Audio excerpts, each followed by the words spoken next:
ਹਿਰਦੈ ਧਿਆਵੋ। ਸ੍ਰੀ ਗੁਰੂ ਰਾਮਦਾਸ ਗੁਣ ਗਾਵੋ। ਗੁਰੂ ਅਰਜਨ ਬਿਗਨਨ ਕੇ ਨਾਸਕ, ਬਿਗਨਨ ਕੇ ਨਾਸਕ। ਹਰ ਗੋਬਿੰਦ ਮਤ ਪ੍ਰਕਾਸ਼ਕ। ਸ੍ਰੀ ਹਰਿ ਰਾਏ ਨਮੋ ਕਰ ਜੋਰੀ, ਨਮੋ ਕਰ। ਸ੍ਰੀ ਹਰਿ ਕ੍ਰਿਸ਼ਨ ਮਨਾਉ ਬਹੋਰੀ। ਤੇਗ ਬਹਾਦਰ ਪਰਮ ਕਿਰਪਾਲਾ, ਪਰਮ ਕਿਰਪਾਲਾ। ਸ੍ਰੀ ਗੁਰੂ ਗੋਬਿੰਦ ਸਿੰਘ ਬਿਸਾਲਾ। ਤਰੋਂ ਤਰਾ ਪਰ ਪੁਨ ਪੁਨ ਸੀਸਾ ਜੀ, ਪੁਨ ਪੁਨ ਸੀਸਾ। ਬੰਦੋਂ ਬਾਰ ਬਾਰ ਜਗਦੀਸਾ।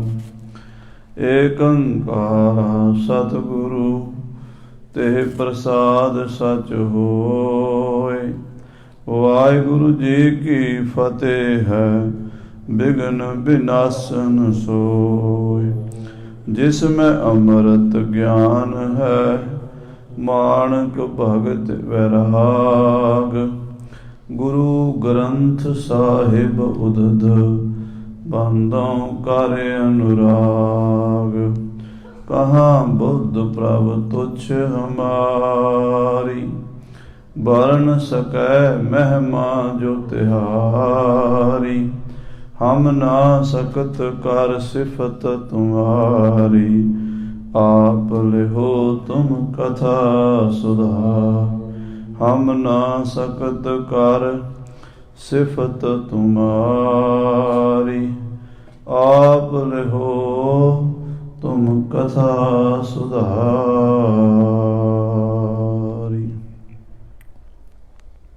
इस प्रकार को मत करियो, बहाए निकट पुन जाए। इक डेरा अर दुर्दक, गुर ते जाचत ल्याए। वाहिगुरु जी का खालसा, वाहिगुरु जी की फतेह। परम सन्मान जो गुरु की साजी नवाजी, गुरु रूप गुरु खालसा साध संगत जी, आप जी अत्यंत बड़भागे हो। गुरु पातशाह जी की पवित्र पावन हजूरी विच संध्या ਦੇ ਦੀਵਾਨਾਂ ਦੀਆਂ ਹਾਜ਼ਰੀਆਂ ਭਰ ਕੇ ਅੰਮ੍ਰਿਤਮਈ ਗੁਰੂ ਕੀ ਬਾਣੀ ਦੇ ਨਿਤਨੇਮ ਸਰਵਣ ਕੀਤੇ ਹਨ। ਅੱਜ ਬੜਾ ਪਵਿੱਤਰ ਪਾਵਨ ਇਤਿਹਾਸਕ ਦਿਹਾੜਾ ਹੈ। ਭੱਲੇ ਅਮਰਦਾਸ ਗੁਣ ਤੇਰੇ, ਤੇਰੀ ਉਪਮਾ ਤੋਏ ਬਣ ਆਵੈ। ਗੁਰੂ ਅਮਰਦਾਸ ਕੀ ਅਕਥ ਕਥਾ ਹੈ, ਇੱਕ ਜਿਹੀ ਕਛ ਕਹੀ ਨਾ ਜਾਈ। ਧੰਨ ਸ੍ਰੀ ਗੁਰੂ ਅਮਰਦਾਸ ਮਹਾਰਾਜ ਸੱਚੇ ਪਾਤਸ਼ਾਹ ਗਰੀਬ ਨਵਾਜ ਸਤਿਗੁਰੂ ਜੀ ਗੁਰਤਾ ਗੱਦੀ ਤੇ ਬਿਰਾਜਮਾਨ ਹੋਏ। ਉਹ ਦਿਹਾੜਾ ਗੁਰੂ ਕੀਆਂ ਸੰਗਤਾਂ ਇਸ ਸਥਾਨ ਤੇ ਮਨਾ ਰਹੀਆਂ ਨੇ। ਹਾਜ਼ਰੀਆਂ ਭਰ ਕੇ ਗੁਰੂ ਪਾਤਸ਼ਾਹ ਜੀ ਦੀ ਬਾਣੀ ਦੇ ਲਾਹੇ ਪ੍ਰਾਪਤ ਕੀਤੇ ਹਨ। ਧੰਨ ਗੁਰੂ ਅਮਰਦਾਸ ਸਾਹਿਬ ਜੀ ਨੇ 12 ਸਾਲ ਆਪਣੇ ਗੁਰਦੇਵ ਸ੍ਰੀ ਗੁਰੂ ਅੰਗਦ ਦੇਵ ਸਾਹਿਬ ਜੀ ਦੀ ਸੇਵਾ ਕੀਤੀ, ਔਰ ਸੇਵਾ ਕੋਈ ਸੌਖੀ ਨਹੀਂ ਸੀ। ਮਹਾਰਾਜ ਦੀ ਬਾਣੀ ਵਿੱਚ ਆਉਂਦਾ, ਗੁਰ ਪੀਰਾਂ ਕੀ ਚਾਕਰੀ ਮਹਾਂ ਕਰੜੀ ਸੁਖ ਸਾਰ। ਗੁਰੂਆਂ ਦੀ, ਮਹਾਂਪੁਰਸ਼ਾਂ ਦੀ, ਸੰਤਾਂ ਦੀ ਸੇਵਾ ਸੌਖੀ ਨਹੀਂ ਹੁੰਦੀ, ਬੜੀ ਕਰੜੀ ਹੁੰਦੀ ਹੈ, ਬੜੀ ਔਖੀ ਹੁੰਦੀ ਹੈ, ਗਾਖੜੀ ਹੁੰਦੀ ਹੈ, ਪਰ ਬਾਅਦ ਵਿੱਚ ਸੁੱਖ ਬੜਾ ਦਿੰਦੀ ਹੈ। ਲੋਕ ਵੀ ਸਵਾਰ ਦਿੰਦੀ ਹੈ ਅਤੇ ਪਰਲੋਕ ਵੀ ਸਵਾਰ ਦਿੰਦੀ ਹੈ। 12 ਸਾਲ ਸ੍ਰੀ ਗੁਰੂ ਅੰਗਦ ਦੇਵ ਸੱਚੇ ਪਾਤਸ਼ਾਹ ਜੀ ਦੇ ਹੁਕਮ ਵਿੱਚ ਰਹਿ ਕੇ ਹੁਕਮ ਮੰਨਿਆ ਹੋਇਆ ਪ੍ਰਵਾਨ ਤਾਂ ਖਸਮੈ ਕਾ ਮਹਿਲ ਪਾਏ ਸੀ। ਹਜ਼ੂਰ ਨੇ ਧੰਨ ਗੁਰੂ ਅਮਰਦਾਸ ਜੀ ਨੇ ਆਪਣੀ ਬਾਣੀ 'ਚ ਵੀ ਲਿਖਿਆ, ਹਸਤੀ ਸਿਰ ਜਿਉ ਅੰਕਸ ਹੈ, ਐਰਨ ਜਿਉ ਸਿਰ ਦੇ, ਮਨ ਤਨ ਆਗੈ ਰਾਖ ਕੈ, ਊਬੀ ਸੇਵ ਕਰੇ। ਕਹਿੰਦੇ ਐਸੀ ਸੇਵਾ ਜਾ ਕੇ ਅੱਧੀ ਰਾਤ ਨੂੰ ਗੋਇੰਦਵਾਲ ਸਾਹਿਬ ਤੋਂ ਗਾਗਰ ਜਲ ਦੀ ਲਿਆਣੀ ਦਰਿਆ ਵਿੱਚੋਂ, ਤੇ ਲਿਆ ਕੇ ਸ੍ਰੀ ਸਤਿਗੁਰੂ ਅੰਗਦ ਦੇਵ ਸਾਹਿਬ ਜੀ ਨੂੰ ਇਸ਼ਨਾਨ ਕਰਾਉਣਾ, ਔਰ ਫਿਰ ਸਾਰਾ ਦਿਨ ਲੰਗਰ ਦੇ ਭਾਂਡੇ ਮਾਂਜਣੇ, ਅੰਮ੍ਰਿਤ ਵੇਲੇ ਆਟਾ ਗੁੰਨਣਾ, ਦਾਲਾਂ ਬਣਾਉਣੀਆਂ, ਸਬਜ਼ੀਆਂ ਤਿਆਰ ਕਰਨੀਆਂ, ਖੀਰਾਂ ਬਣਾਉਣੀਆਂ, ਸਾਰਾ ਦਿਨ ਲੰਗਰ ਦੀ ਸੇਵਾ ਕਰਨੀ, ਨਾ ਦਿਨੇ ਆਰਾਮ ਕਰਨਾ ਨਾ ਰਾਤੀ ਆਰਾਮ ਕਰਨਾ। ਗੁਰੂ ਦੀ ਸੇਵਾ ਵਿੱਚ ਇਤਨੇ ਖੁੱਭ ਗਏ ਕਿ ਆਪਣਾ ਭਾਵ ਖਤਮ ਹੋ ਗਿਆ, ਮੈਂ ਹੈ ਹੀ ਨਹੀਂ। ਐਸੀ ਅਵਸਥਾ ਵਿੱਚ ਗੁਰੂ ਸਾਹਿਬ ਜੀ ਨੂੰ ਲੋਕਾਂ ਦੇ ਉਹ ਬਚਨ ਬੋਲ ਕਬੋਲ ਵੀ ਸੁਣਨੇ ਪਏ। ਜਦੋਂ ਜੁਲਾਈ ਨੇ ਅੱਧਾ ਨਾਂ ਲੈ ਕੇ ਕਿਹਾ ਸੀ, ਉਹ ਇਸ ਵੇਲੇ ਰਾਤ ਨੂੰ ਹੋਰ ਕੌਣ ਹੋਣਾ, ਉਹੀ ਹੋਣਗੇ ਜਿਨ੍ਹਾਂ ਨੂੰ ਆਪਣੇ ਕੁੜਮਾਂ ਦੇ ਘਰ ਪਾਣੀ ਢੋਣ ਦਾ। ਸੋ ਐਸਾ ਬਚਨ ਸਾਧ ਸੰਗਤ ਜੀ ਉਹਨਾਂ ਨੂੰ ਸੁਣਨੇ ਪਏ ਲੋਕਾਂ ਦੇ, ਪਰ ਉਹਨਾਂ ਬਚਨਾਂ ਦੀ ਪਰਵਾਹ ਹੀ ਨਹੀਂ ਕੀਤੀ, ਗੁਰੂ ਦੇ ਰੰਗ ਵਿੱਚ ਰੰਗੇ। ਜਦੋਂ ਪਰਮ ਪਦ ਤੇ ਪਹੁੰਚ ਗਏ ਤੇ ਗੁਰੂ ਅੰਗਦ ਦੇਵ ਸਾਹਿਬ ਜੀ ਨੇ ਆਪਣੀ ਥਾਂ ਤੇ ਗੁਰਤਾ ਗੱਦੀ ਦੇ ਕੇ ਸੰਗਤਾਂ ਨੂੰ ਹੁਕਮ ਦਿੱਤਾ, ਮੇਰੇ ਵਿੱਚ ਤੇ ਅਮਰਦਾਸ ਵਿੱਚ ਕੋਈ ਫਰਕ ਨਾ ਜਾਣਨਾ। ਤੋ ਆਪ ਜੀ ਸਨ 1552 ਗੁਰਤਾ ਗੱਦੀ ਤੇ ਬਿਰਾਜਮਾਨ ਹੋਏ। 1552 ਤੋਂ 1574 ਈਸਵੀ ਤੱਕ 22 ਸਾਲ ਗੁਰੂ ਨਾਨਕ ਸਾਹਿਬ ਜੀ ਦੀ ਗੱਦੀ ਤੇ ਬਿਰਾਜਮਾਨ ਹੋ ਕੇ ਲੱਖਾਂ ਕਰੋੜਾਂ ਸੰਗਤਾਂ ਨੂੰ ਤਾਰ ਦਿੱਤਾ ਤੇ ਐਸੀ ਲੰਗਰ ਦੀ ਮਰਜ਼ਾਦਾ ਕਾਇਮ ਕੀਤੀ, ਪਹਿਲੇ ਪੰਗਤ ਪਾਛੇ ਸੰਗਤ। ਉਸ ਮਰਜ਼ਾਦਾ ਦੇ ਬੱਝੇ ਹੋਏ ਅਕਬਰ ਬਾਦਸ਼ਾਹ ਨੂੰ ਵੀ ਗੁਰੂ ਅਮਰਦਾਸ ਦੇ ਲੰਗਰ ਵਿੱਚ ਪ੍ਰਸ਼ਾਦਾ ਛਕਣਾ ਪਿਆ। ਔਰ ਗੁਰੂ ਅਮਰਦਾਸ ਪਾਤਸ਼ਾਹ ਮਹਾਰਾਜ ਦੀ ਜੋ ਵੱਡੀ ਵਡਿਆਈ ਹੈ, ਉਹ ਸਾਧ ਸੰਗਤ ਜੀ ਕੱਲ੍ਹ ਦੇ ਦੀਵਾਨਾਂ ਵਿੱਚ ਸੰਗਤਾਂ ਨਾਲ ਵਿਚਾਰ ਕਰਾਂਗੇ। ਨਾਲੇ ਗੁਰੂ ਹਰਿਰਾਏ ਸਾਹਿਬ ਜੀ ਮਹਾਰਾਜ 7ਵੇਂ ਪਾਤਸ਼ਾਹ ਜੀ ਦਾ ਦਿਹਾੜਾ ਵੀ ਕੱਲ੍ਹ ਮਨਾਵਾਂਗੇ। ਤੇ ਅੱਜ ਜੋ ਲੜੀਵਾਰ ਕਥਾ ਚੱਲ ਰਹੀ ਹੈ, ਸ੍ਰੀ ਗੁਰੂ ਗੋਬਿੰਦ ਸਿੰਘ ਸਾਹਿਬ ਜੀ ਮਹਾਰਾਜ ਕਲਗੀਧਰ ਪਾਤਸ਼ਾਹ ਦੇ ਚਰਨਾਂ ਵਿੱਚ ਰਾਜਾ ਭੀਮ ਚੰਦ ਦਾ ਕੋਤਵਾਲ ਹਾਜ਼ਰ ਹੋਇਆ ਸੀ। ਬੜੇ ਛਲ ਫਰੇਬ ਕਪਟ ਦੀਆਂ ਭਾਵਨਾਵਾਂ ਲੈ ਕੇ ਆਇਆ ਸੀ, ਪਰ ਜਦੋਂ ਅੰਤਰਜਾਮੀ ਸਤਿਗੁਰੂ ਨੇ ਸ਼ੀਸ਼ਾ ਵਿਖਾ ਦਿੱਤਾ ਤੇ ਮਨ ਦੇ ਭਰਮ ਭੁਲੇਖੇ ਦੂਰ ਹੋ ਗਏ। ਉਹ ਗੁਰੂ ਦਾ ਪੱਕਾ ਸ਼ਰਧਾਲੂ ਬਣ ਗਿਆ ਤੇ ਜਾ ਕੇ ਰਾਜੇ ਭੀਮ ਚੰਦ ਨੂੰ ਦੱਸਿਆ ਵੀ ਰਾਜਾ ਜੀ, ਜਿਹੜੀਆਂ ਗੱਲਾਂ ਆਪਾਂ ਗੁਪਤ ਮੀਟਿੰਗ 'ਚ ਕੀਤੀਆਂ ਸੀ ਨਾ ਗੁਰੂ ਦੇ ਬਾਰੇ, ਉਹ ਗੁਰੂ ਨੇ ਉੱਥੇ ਮੈਨੂੰ ਇਨ-ਬਿਨ ਦੱਸ ਦਿੱਤੀਆਂ ਨੇ। ਗੁਰੂ ਕੋਈ ਆਮ ਸਧਾਰਨ ਵਿਅਕਤੀ ਨਹੀਂ, ਗੁਰੂ ਕੋਲ ਅਗੰਮੀ ਸ਼ਕਤੀ ਹੈ। ਗੁਰੂ ਘਟ ਘਟ ਮਾਲਕ ਦਿਲਾਂ ਕਾ ਸੱਚਾ ਪਰਵਦਗਾਰ ਹੈ। ਤੁਸੀਂ ਉਸ ਗੁਰੂ ਨਾਲ ਕੋਈ ਛਲ ਕਪਟ ਕਰਕੇ ਪੂਰੇ ਨਹੀਂ ਪੈ ਸਕਦੇ। ਭੀਮ ਚੰਦ ਇਹ ਗੱਲਾਂ ਸੁਣ ਕੇ ਸ਼ਰਧਾਲੂ ਨਹੀਂ ਬਣਿਆ, ਬਲਕਿ ਕੋਤਵਾਲ ਨੂੰ ਹੀ ਕਹਿਣ ਲੱਗ ਪਿਆ ਕਿ ਤੂੰ ਗੁਰੂ ਦਾ ਕੜਾਹ ਖਾ ਕੇ ਆਇਆ ਹੈ। ਪਰ ਕੋਤਵਾਲ, ਤੇਰੇ ਕਹੇ ਤੇ ਮੈਂ ਕੁਝ ਸਮੇਂ ਲਈ ਟਾਲਾ ਕਰਦਾ ਹਾਂ। ਜਦੋਂ ਮੇਰੇ ਲੜਕੇ ਦਾ ਵਿਆਹ ਹੋਵੇਗਾ ਨਾ, ਇਹ ਤੁਹਾਡੀ ਜ਼ਿੰਮੇਵਾਰੀ ਹੈ। ਗੁਰੂ ਕੋਲੋਂ ਹਾਥੀ ਵੀ ਲੈ ਕੇ ਆਉਣਾ ਤੇ ਗੁਰੂ ਕੋਲੋਂ ਤੰਬੂ ਵੀ ਲੈ ਕੇ ਆਉਣਾ। ਇਹ ਤੰਬੂ 2.5 ਲੱਖ ਰੁਪਏ ਦੀ ਲਾਗਤ ਦਾ ਸਾਧ ਸੰਗਤ ਜੀ ਕਾਬਲ ਦੇ ਵਿੱਚ ਤਿਆਰ ਹੋਇਆ ਸੀ। ਕਾਬਲ ਦਾ ਇੱਕ ਸਿੱਖ ਸੀ, ਗੁਰੂ ਕਾ ਪਿਆਰਾ ਮਸੰਦ ਸੀ। ਉਹ ਗੁਰੂ ਕੀ ਕਾਰ ਭੇਟਾ Kabul, Kandahar, Ghazni, Balkh, Bukhara, Iran, Iraq ਤੋਂ ਮਾਇਆ ਇਕੱਠੀ ਕਰਦਾ ਸੀ ਤੇ ਗੁਰੂ ਕੇ ਲੰਗਰਾਂ ਵਾਸਤੇ ਸ੍ਰੀ ਗੁਰੂ ਤੇਗ ਬਹਾਦਰ ਸਾਹਿਬ ਜੀ ਕੋਲ ਲਿਆਉਂਦਾ ਸੀ। ਫਿਰ ਗੁਰੂ ਗੋਬਿੰਦ ਸਿੰਘ ਜੀ ਮਹਾਰਾਜ ਦੇ ਸਮੇਂ ਅਨੰਦਪੁਰ ਸਾਹਿਬ ਗੁਰੂ ਗੋਬਿੰਦ ਸਿੰਘ ਜੀ ਕੋਲ ਹਾਜ਼ਰ ਕਰਦਾ ਸੀ। ਉਹ ਕਾਰਖਾਨੇ ਵਿੱਚ ਗਿਆ ਸੀ ਤੇ ਕਾਰਖਾਨੇ ਦੇ ਵਿੱਚ ਤੰਬੂ ਬਣ ਰਹੇ ਸਨ, ਬੜੇ ਆਲੀਸ਼ਾਨ। ਉਹਨੇ ਵੇਖਿਆ ਕਿ ਤੰਬੂ ਬਹੁਤ ਮਹਿੰਗਾ ਬਣ ਰਿਹਾ। ਉਹਨੇ ਪੁੱਛਿਆ, ਇਹ ਤੰਬੂ ਕਾਹਦੇ ਵਾਸਤੇ ਬਣ ਰਿਹਾ, ਕਿਹਦੇ ਵਾਸਤੇ ਬਣ ਰਿਹਾ? ਕਾਰੀਗਰਾਂ ਨੇ ਕਿਹਾ, ਇਹ ਤੰਬੂ ਔਰੰਗਜ਼ੇਬ ਬਾਦਸ਼ਾਹ ਵਾਸਤੇ, ਦਿੱਲੀ ਦੇ ਬਾਦਸ਼ਾਹ ਵਾਸਤੇ ਬਣ ਰਿਹਾ। ਕਹਿੰਦੇ ਕਿੰਨੀ ਲਾਗਤ ਹੈ ਇਹਦੀ? ਕਾਰੀਗਰ ਕਹਿੰਦੇ 1.25 ਲੱਖ ਰੁਪਈਆ ਲੱਗਣਾ ਹੈ। ਸਿੱਖ ਕਹਿਣ ਲੱਗਾ, ਮੈਂ 2.5 ਲੱਖ ਲਾਵਾਂਗਾ, ਇਹਦੇ ਨਾਲੋਂ ਡਬਲ ਸੋਹਣਾ ਸੁੰਦਰ ਤੰਬੂ ਤਿਆਰ ਕਰੋ। ਸੋ ਸਾਧ ਸੰਗਤ ਜੀ 1 ਸਾਲ ਲਗਾਤਾਰ ਕਾਰੀਗਰ ਲੱਗੇ ਰਹੇ। 2.5 ਲੱਖ ਰੁਪਈਆ ਖਰਚ ਕੇ ਉਹ ਤੰਬੂ ਬਣਿਆ। 100 ਗੱਡਿਆਂ ਤੇ ਲੱਦ ਕੇ ਉਹਦਾ ਸਮਾਨ ਕਾਬਲ ਤੋਂ ਸ੍ਰੀ ਅਨੰਦਪੁਰ ਸਾਹਿਬ ਪਹੁੰਚਿਆ। ਕਲਗੀਧਰ ਪਾਤਸ਼ਾਹ ਦਾ ਉਹ ਤੰਬੂ ਜਦੋਂ ਲੱਗਦਾ ਸੀ, ਰਾਜਿਆਂ ਮਹਾਰਾਜਿਆਂ ਦੀਆਂ ਅੱਖਾਂ ਪਾਟ ਜਾਂਦੀਆਂ ਸਨ। ਭੀਮ ਚੰਦ ਵੇਖ ਕੇ ਹੱਕਾ ਬੱਕਾ ਰਹਿ ਗਿਆ ਸੀ। ਕਹਿੰਦਾ ਇਹ ਤੰਬੂ ਵੀ ਮੇਰੇ ਕੋਲ ਹੋਣਾ ਚਾਹੀਦਾ। ਇਹ ਪ੍ਰਸ਼ਾਦੀ ਹਾਥੀ ਜਿਹੜਾ ਹੈ ਅਸਾਮ ਤੋਂ ਆਇਆ ਹੋਇਆ, ਇਹ ਵੀ ਮੇਰੇ ਕੋਲ ਹੋਣਾ ਚਾਹੀਦਾ ਹੈ। ਉਹ ਬੇਈਮਾਨ ਹੋ ਗਿਆ ਸੀ ਗੁਰੂ ਸਾਹਿਬ ਦੀਆਂ ਵਸਤੂਆਂ ਵੇਖ ਕੇ। ਹੁਣ ਕੁਝ ਸਮੇਂ ਲਈ ਟਾਲਾ ਕਰ ਗਿਆ, ਪਰ ਅੰਦਰੋਂ ਭਾਵਨਾ ਨਹੀਂ ਬਦਲੀ। ਬੇਈਮਾਨੀ ਉੱਦਾਂ ਹੀ ਕਾਇਮ ਹੈ ਵੀ ਗੁਰੂ ਸਾਹਿਬ ਤੋਂ ਮੈਂ ਦੋਵੇਂ ਚੀਜ਼ਾਂ ਲੈ ਕੇ ਰਵਾਂਗਾ। ਇੱਥੋਂ ਅਗਲੀ ਕਥਾ ਅੱਜ ਆਪ ਜੀ ਸਰਵਣ ਕਰੋ। ਗੁਰੂ ਕੇ ਪਿਆਰ ਵਾਲਿਓ, ਸਤਿਗੁਰੂ ਕਲਗੀਆਂ ਵਾਲੇ ਪਾਤਸ਼ਾਹ ਜੀ ਮਹਾਰਾਜ ਦੇ ਚਰਨਾਂ ਦਾ ਧਿਆਨ ਧਰ ਕੇ ਆਖੀਏ ਸਤਨਾਮ ਸ੍ਰੀ ਵਾਹਿਗੁਰੂ ਸਾਹਿਬ ਜੀ, ਸਤਨਾਮ ਸ੍ਰੀ ਵਾਹਿਗੁਰੂ ਸਾਹਿਬ ਜੀ। ਇਸ ਪ੍ਰਕਾਰ ਕੋ ਮਤ ਕਰਿਓ। ਇਸ ਪ੍ਰਕਾਰ ਇਹਨਾਂ ਮੰਤਰੀ ਮੰਡਲ ਦੇ ਵਿੱਚ ਬੈਠ ਕੇ ਗੱਲਬਾਤ ਕੀਤੀ ਹੈ, ਵਿਚਾਰ ਕੀਤੀ ਹੈ ਰਾਜੇ ਭੀਮ ਚੰਦ ਨੇ। ਬਹਾਏ ਨਿਕਟ ਪੁਨ ਜਾਏ। ਕਹਿੰਦੇ ਵਿਆਹੇ ਨਿਕਟ, ਵਿਆਹ ਦੇ ਲਾਗੇ ਜਦੋਂ ਵਿਆਹ ਦਾ ਸਮਾਂ ਆਵੇਗਾ ਉਦੋਂ ਫਿਰ ਤੁਹਾਨੂੰ ਜਾਣਾ ਪਵੇਗਾ ਤੇ ਤੁਸੀਂ ਮੰਤਰੀ ਜੀ ਇਹ ਚੀਜ਼ਾਂ ਲੈ ਕੇ ਆਇਆ ਜੇ। ਇੱਕ ਡੇਰਾ ਅਰ ਦੁਰਧ ਕੋ। ਜਿਹੜਾ ਗੁਰੂ ਕੋਲ ਬਹੁਤ ਵਧੀਆ ਡੇਰਾ ਹੈ, ਤੰਬੂ ਹੈ, 2.5 ਲੱਖ ਰੁਪਏ ਦੀ ਲਾਗਤ ਦਾ ਬਣਿਆ ਹੋਇਆ।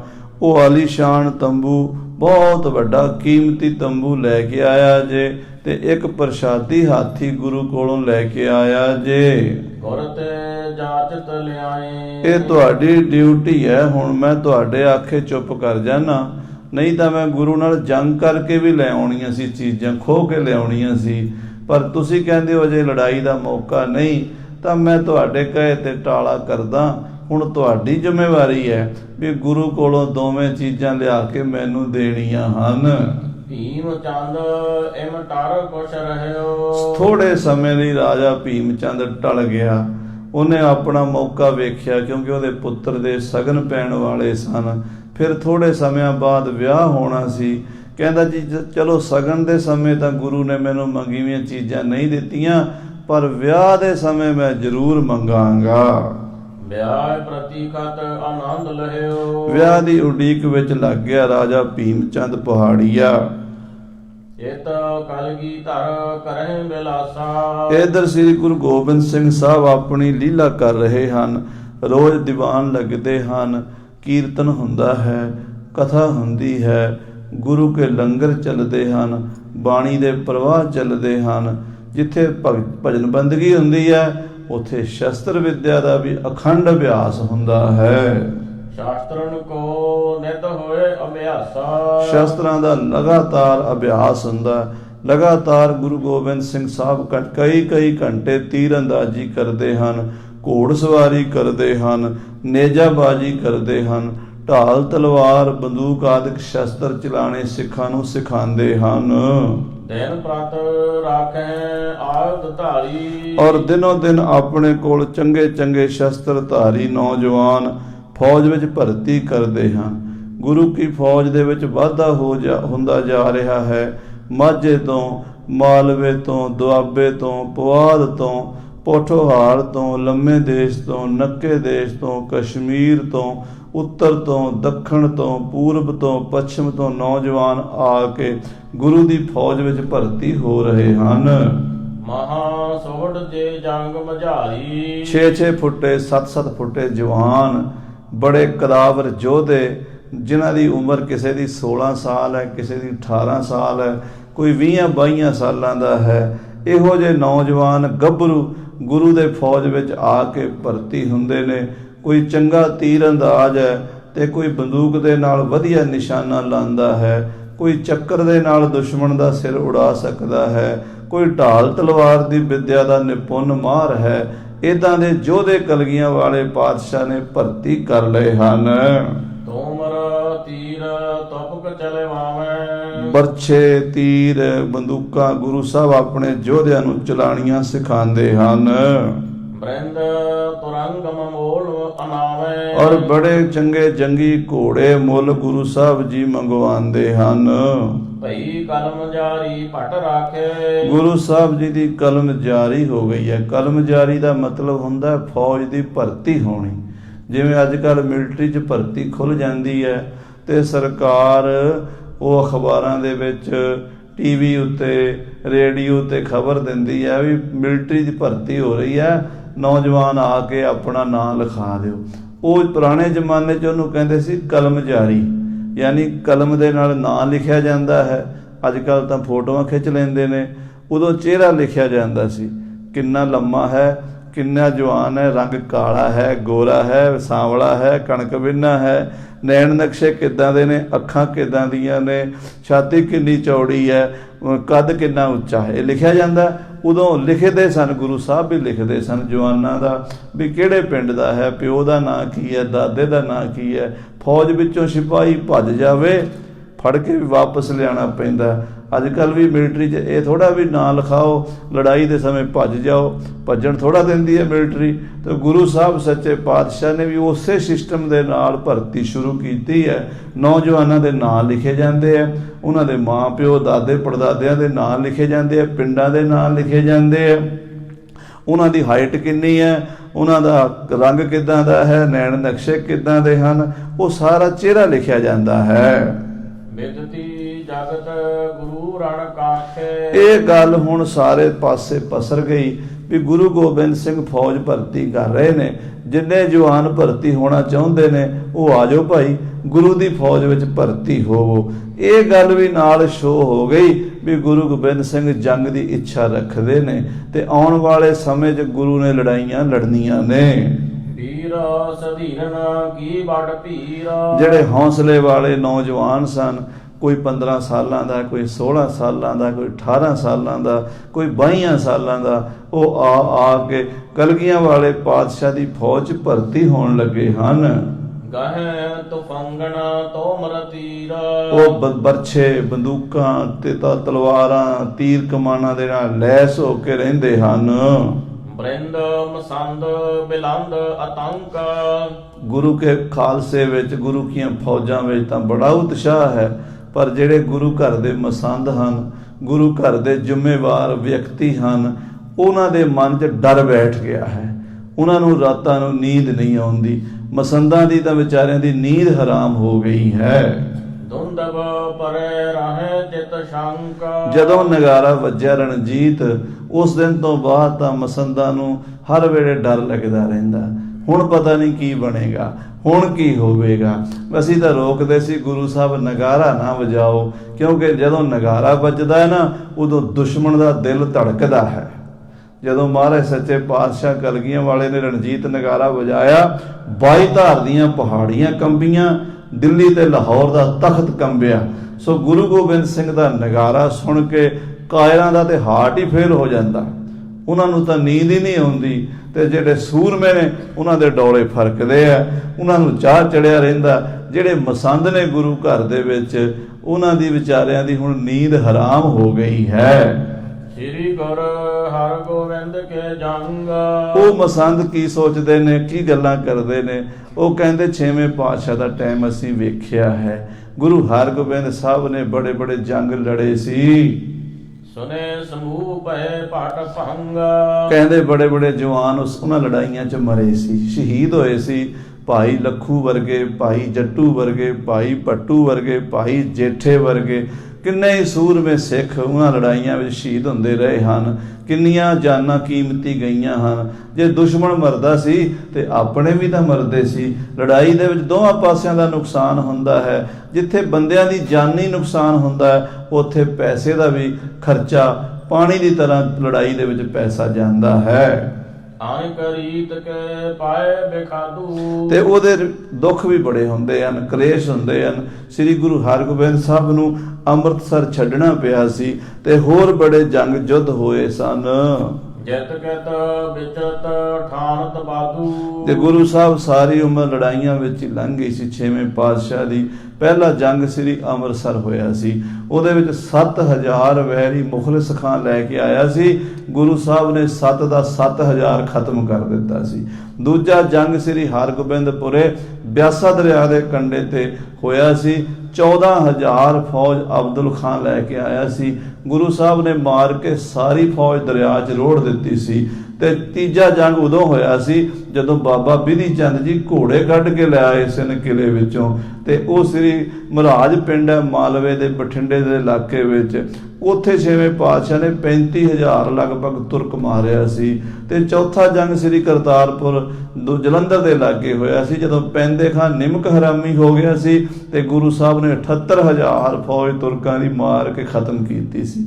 ਤਾਂ ਜੰਗਾਂ ਵਿੱਚ ਹੀ ਸਾਰੀ ਉਮਰ ਗੁਰੂ ਦੀ ਲੰਘ ਗਈ ਸੀ। ਉਹ ਮਸੰਦ ਸੋਚਦੇ ਆ ਵੀ ਜਿਵੇਂ ਛੇਵੇਂ ਪਾਤਸ਼ਾਹ ਨੂੰ ਸਾਰੀ ਉਮਰ ਕਸ਼ਟ ਸਹਿਣੇ ਪਏ, ਕਿਤੇ 10ਵੇਂ ਪਾਤਸ਼ਾਹ ਵੀ ਇਦਾਂ ਦਾ ਕੰਮ ਨਾ ਕਰ ਲੈਣ ਤੇ ਸਾਰੀ ਜ਼ਿੰਦਗੀ ਇਹਨਾਂ ਦੀ ਵੀ ਲੜਾਈਆਂ ਝਗੜਿਆਂ ਵਿੱਚ ਨਾ ਨਿਕਲ ਜਾਵੇ।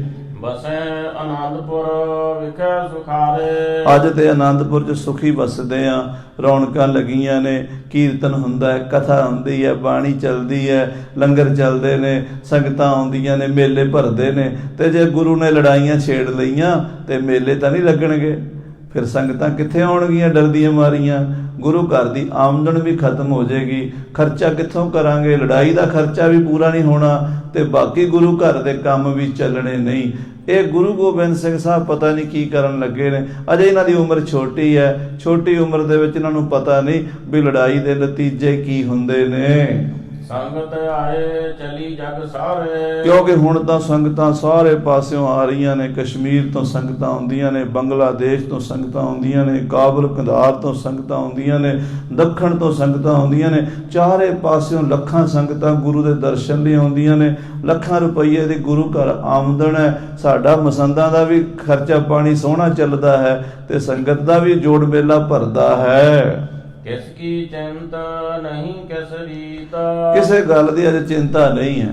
ਖਰਚਾ ਵੀ ਗੁਰੂ ਕੀ ਸੰਗਤ ਕਰੀ ਜਾਂਦੀ ਹੈ, ਲੰਗਰ ਵੀ ਚੱਲੀ ਜਾਂਦੇ ਨੇ, ਬਾਣੀ ਦਾ ਵੀ ਪ੍ਰਵਾਹ ਚੱਲਦਾ ਹੈ। ਸਰਬ ਪਦਾਰਥ ਘਰ ਮੈਂ ਨੀਤ।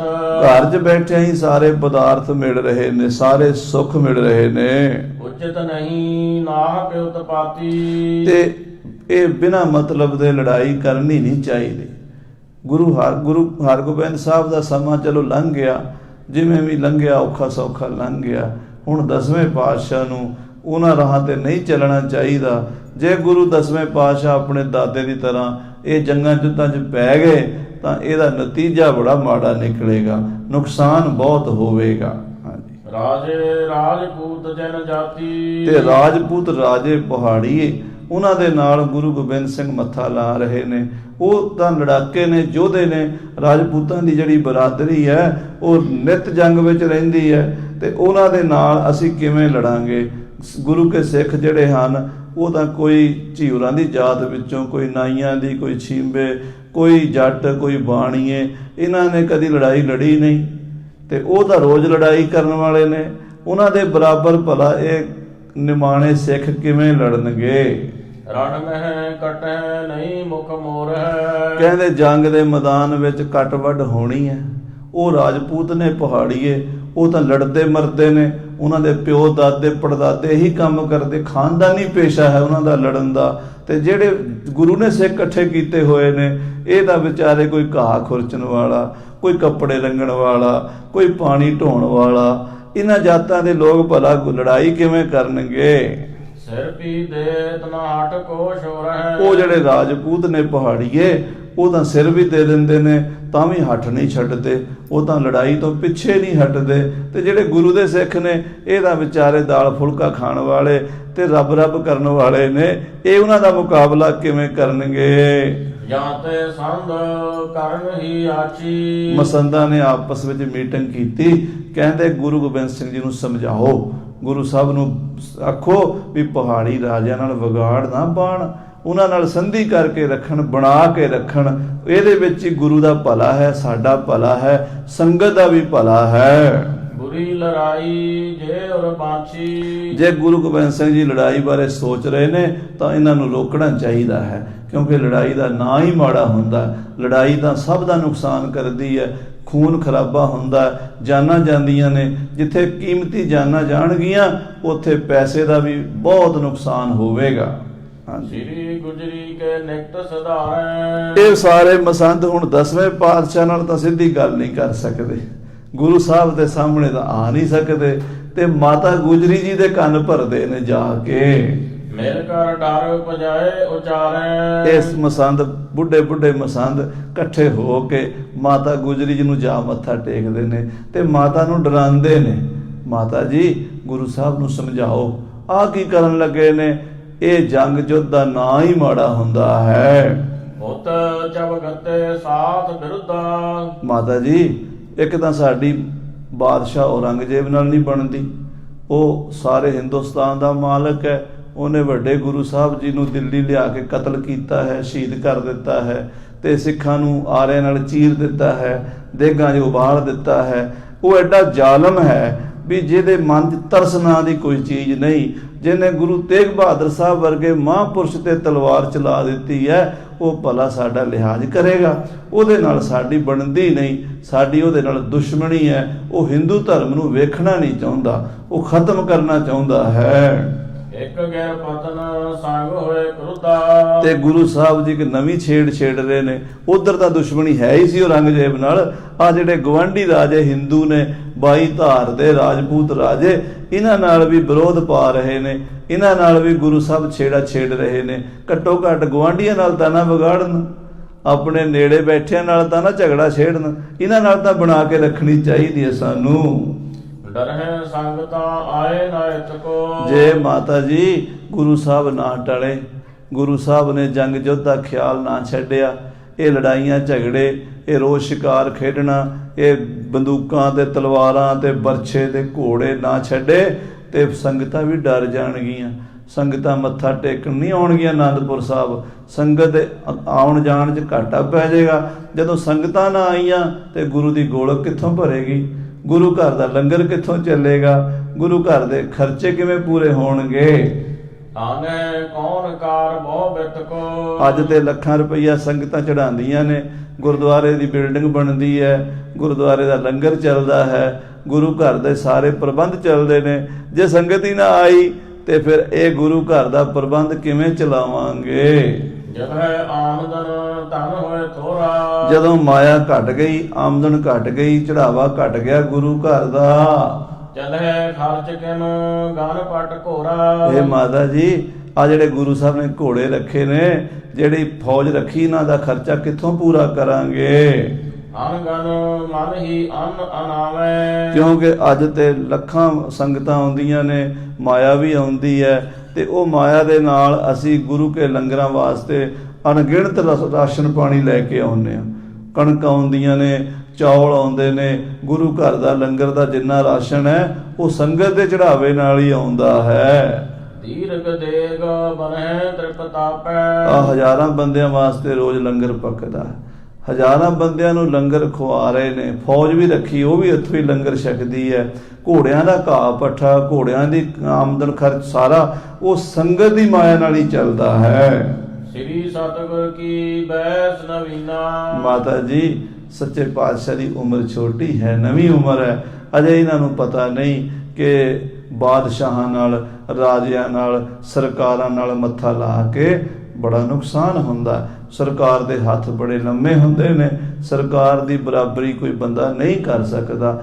ਅਸੀਂ ਸਾਧੂ ਸੰਤ ਮਹਾਤਮਾ ਗੁਰੂ ਨਾਨਕ ਦੀ ਗੱਦੀ ਦੇ ਫਕੀਰ ਹਾਂ, ਸਾਨੂੰ ਕੀ ਲੱਗੇ ਸਰਕਾਰਾਂ ਨਾਲ ਝਗੜਾ ਕਰੀਏ? ਇੰਨੇ ਘੋੜੇ, ਇੰਨੀਆਂ ਬੰਦੂਕਾਂ, ਹਥਿਆਰ, ਸ਼ਸਤਰ, ਇਹ ਸੰਤਾਂ ਦਾ ਕੰਮ ਹੀ ਨਹੀਂ ਹੈ। ਚਲੋ ਇਹਨਾਂ ਨੇ ਰੱਖ ਲਈਆਂ, ਕੋਈ ਗੱਲ ਨਹੀਂ, ਪਰ ਘੱਟੋ ਘੱਟ ਰਾਜਿਆਂ ਨਾਲ ਬਣਾ ਕੇ ਤਾਂ ਰੱਖਣ, ਲੜਾਈ ਤਾਂ ਨਾ ਕਰਨ। ਆਪਣੇ ਸ਼ੌਂਕ ਨੂੰ ਘੋੜੇ ਰੱਖ ਲਏ, ਸ਼ੌਂਕ ਨੂੰ ਸ਼ਿਕਾਰ ਖੇਡ ਲਿਆ, ਪਰ ਲੜਾਈ ਦਾ ਨਾਂ ਨਾ ਲੈਣ। ਅਸੀਂ ਤਾਂ ਇਹੀ ਕਹਾਂਗੇ ਮਾਤਾ ਜੀ ਵੀ ਆਉਣ ਵਾਲਾ ਸਮਾਂ ਜੇ ਗੁਰੂ ਗੋਬਿੰਦ ਸਿੰਘ ਨੇ ਆਪਣਾ ਵਿਹਾਰ ਨਾ ਬਦਲਿਆ ਤਾਂ ਬੜੇ ਭਿਆਨਕ ਨਤੀਜੇ ਨਿਕਲਣਗੇ। ਅਬ ਲੋ ਪੇਖਿਓ ਨਹੀਂ ਰਣ ਕੀਨਾ। ਅਜੇ ਤਾਂ ਹੀ ਇਹਨਾਂ ਦੀ ਉਮਰ ਛੋਟੀ ਹੈ, 15-14 ਸਾਲ ਦੇ ਨੇ, ਉਮਰ ਛੋਟੀ ਸੀ ਉਸ ਵੇਲੇ। ਮਹਾਰਾਜ 10ਵੇਂ ਪਾਤਸ਼ਾਹ ਦੀ ਜਦੋਂ ਇਹ ਕਥਾ ਚੱਲ ਰਹੀ ਹੈ ਨਾ, ਇਸ ਵੇਲੇ ਸਤਿਗੁਰਾਂ ਦੀ ਉਮਰ 14-15 ਸਾਲ ਦੀ ਸੀ, ਅਜੇ ਦਾੜੀ ਮੁੱਛ ਵੀ ਨਹੀਂ ਸੀ ਫੁੱਟੀ। ਇਸ ਕਰਕੇ ਮਸੰਦ ਕਹਿੰਦੇ ਨੇ ਇਹਨਾਂ ਨੂੰ ਅਜੇ ਜੰਗ ਦਾ ਪਤਾ ਨਹੀਂ ਵੀ ਜੰਗ ਦੇ ਨਤੀਜੇ ਕਿੱਦਾਂ ਦੇ ਨਿਕਲਦੇ ਨੇ।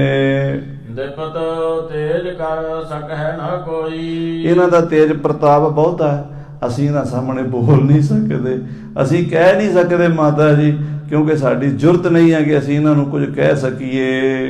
ਰੁਖ ਅਨੁਸਾਰ ਸਮੀਪੀ ਹੋਈ। ਬਾਕੀ ਜਿਹੜੇ ਨਾਲ ਦੇ ਨੇ ਉਹ ਸਾਰੇ ਇਹਨਾਂ ਨੂੰ ਭੜਕਾਉਂਦੇ ਨੇ। ਸੰਗੋ ਸ਼ਾਹ, ਜੀਤ ਮੱਲ, ਮਾਰੀ ਚੰਦ, ਗੰਗਾ ਰਾਮ, ਗੁਲਾਬ ਰਾਏ, ਦਇਆ ਰਾਮ, ਇਹ ਸਾਰੇ ਹੀ ਗੁਰੂ ਗੋਬਿੰਦ ਸਿੰਘ ਦੀ ਹਾਂ 'ਚ ਹਾਂ ਮਿਲਾਉਣ ਵਾਲੇ ਨੇ। ਇਹ ਸਾਰੇ ਹੀ ਬੰਦੂਕਾਂ ਚੁੱਕੇ ਫਿਰਦੇ ਨੇ ਨੌਜਵਾਨ। ਇਹ ਪੰਜ ਤੇ ਗੁਰੂ ਸਾਹਿਬ ਦੇ ਭਰਾ ਲੱਗਦੇ ਸਨ। ਸੰਗੋ ਸ਼ਾਹ, ਜੀਤ ਮੱਲ, ਮਾਰੀ ਚੰਦ ਤੇ ਗੁਲਾਬ ਰਾਏ ਤੇ ਗੰਗਾ ਰਾਮ, ਇਹ ਤਾਂ ਗੁਰੂ ਸਾਹਿਬ ਦੀ ਭੂਆ ਦੇ ਪੁੱਤਰ ਸਨ। ਗੁਰੂ ਤੇਗ ਬਹਾਦਰ ਸਾਹਿਬ ਦੇ ਭਾਣਜੇ ਤੇ ਗੁਰੂ ਹਰਗੋਬਿੰਦ ਸਾਹਿਬ ਦੇ ਦੋਤੇ ਸਨ। ਇਹ ਆਪਣੇ ਨਾਨੇ ਦੀ ਤਰ੍ਹਾਂ ਹੀ ਜਵਾਨ ਸਨ, ਚੰਗੇ 6-6 ਫੁੱਟੇ। ਤੇ ਇਹ ਗੁਰੂ ਗੋਬਿੰਦ ਸਿੰਘ ਦੇ ਨਾਲ ਬਿਲਕੁਲ ਸਹਿਮਤ ਪੂਰੀ ਤਰ੍ਹਾਂ। ਤੇ ਉਧਰੋਂ ਪੰਡਤ ਦਇਆ ਰਾਮ ਜਿਹੜਾ ਪ੍ਰੋਧ ਸੀ, ਜਾਤੀ ਮਲਕ ਦਾ ਪੁੱਤਰ, ਉਹਦਾ ਦਾਦਾ ਸੀ ਸੰਘਾ ਪ੍ਰੋਧ ਗੁਰੂ ਹਰਗੋਬਿੰਦ ਸਾਹਿਬ ਦਾ, ਸੋਢੀ ਕੁਲ ਦੇ ਪ੍ਰੋਧ ਸਨ। ਉਹ ਵੀ ਬੜਾ ਸੂਰਮਾ ਸੀ। ਤੇ ਇਸੇ ਤਰ੍ਹਾਂ ਹੀ ਦੀਵਾਨ ਆਨੰਦ ਚੰਦ ਸੀ ਕਾਲਿਆਂ ਸੰਘਿਆਂ ਦਾ, ਉਹ ਵੀ ਬੜਾ ਸੂਰਮਾ ਸੀ। ਇਹ ਸਾਰੇ ਜਿਹੜੇ ਨੇ ਇਹ ਗੁਰੂ ਗੋਬਿੰਦ ਸਿੰਘ ਦੇ ਨਾਲ ਸਹਿਮਤ ਨੇ। ਪਰ ਮਾਤਾ ਜੀ, ਅਸੀਂ ਤਾਂ ਬੁੱਢੇ ਬੰਦੇ ਤਜਰਬੇਕਾਰ ਹਾਂ, ਸਾਨੂੰ ਪਤਾ ਹੈ ਕਿ ਇਹਨਾਂ ਨੌਜਵਾਨਾਂ ਨੂੰ ਨਹੀਂ ਪਤਾ ਆਉਣ ਵਾਲੇ ਸਮੇਂ 'ਚ ਨਤੀਜੇ ਕੀ ਨਿਕਲਣਗੇ ਜੰਗ ਦੇ।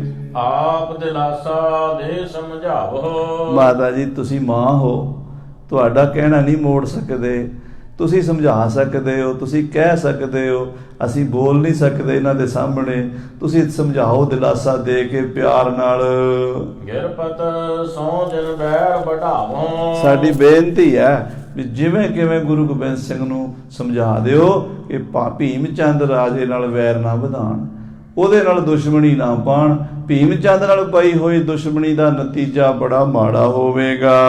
ਇਤਿਆਦਿਕ ਬਹੁ ਕਹਿ ਬਣਾਏ। ਇਸ ਤਰ੍ਹਾਂ ਦੀਆਂ ਗੱਲਾਂ ਮਸੰਦ ਮਾਤਾ ਜੀ ਨੂੰ ਰੋਜ਼ ਹੀ ਕਹਿੰਦੇ ਰਹਿੰਦੇ ਆ। ਰੋਜ਼ ਮਾਤਾ ਦੇ ਚਰਨਾਂ 'ਚ ਜਾ ਕੇ ਮੱਥਾ ਟੇਕ ਕੇ, ਮਾਤਾ ਜੀ ਗੁਰੂ ਸਾਹਿਬ ਨੂੰ ਰੋਕੋ, ਲੜਾਈ ਦਾ ਮਾਹੌਲ ਨਾ ਬਣ ਜਾਵੇ।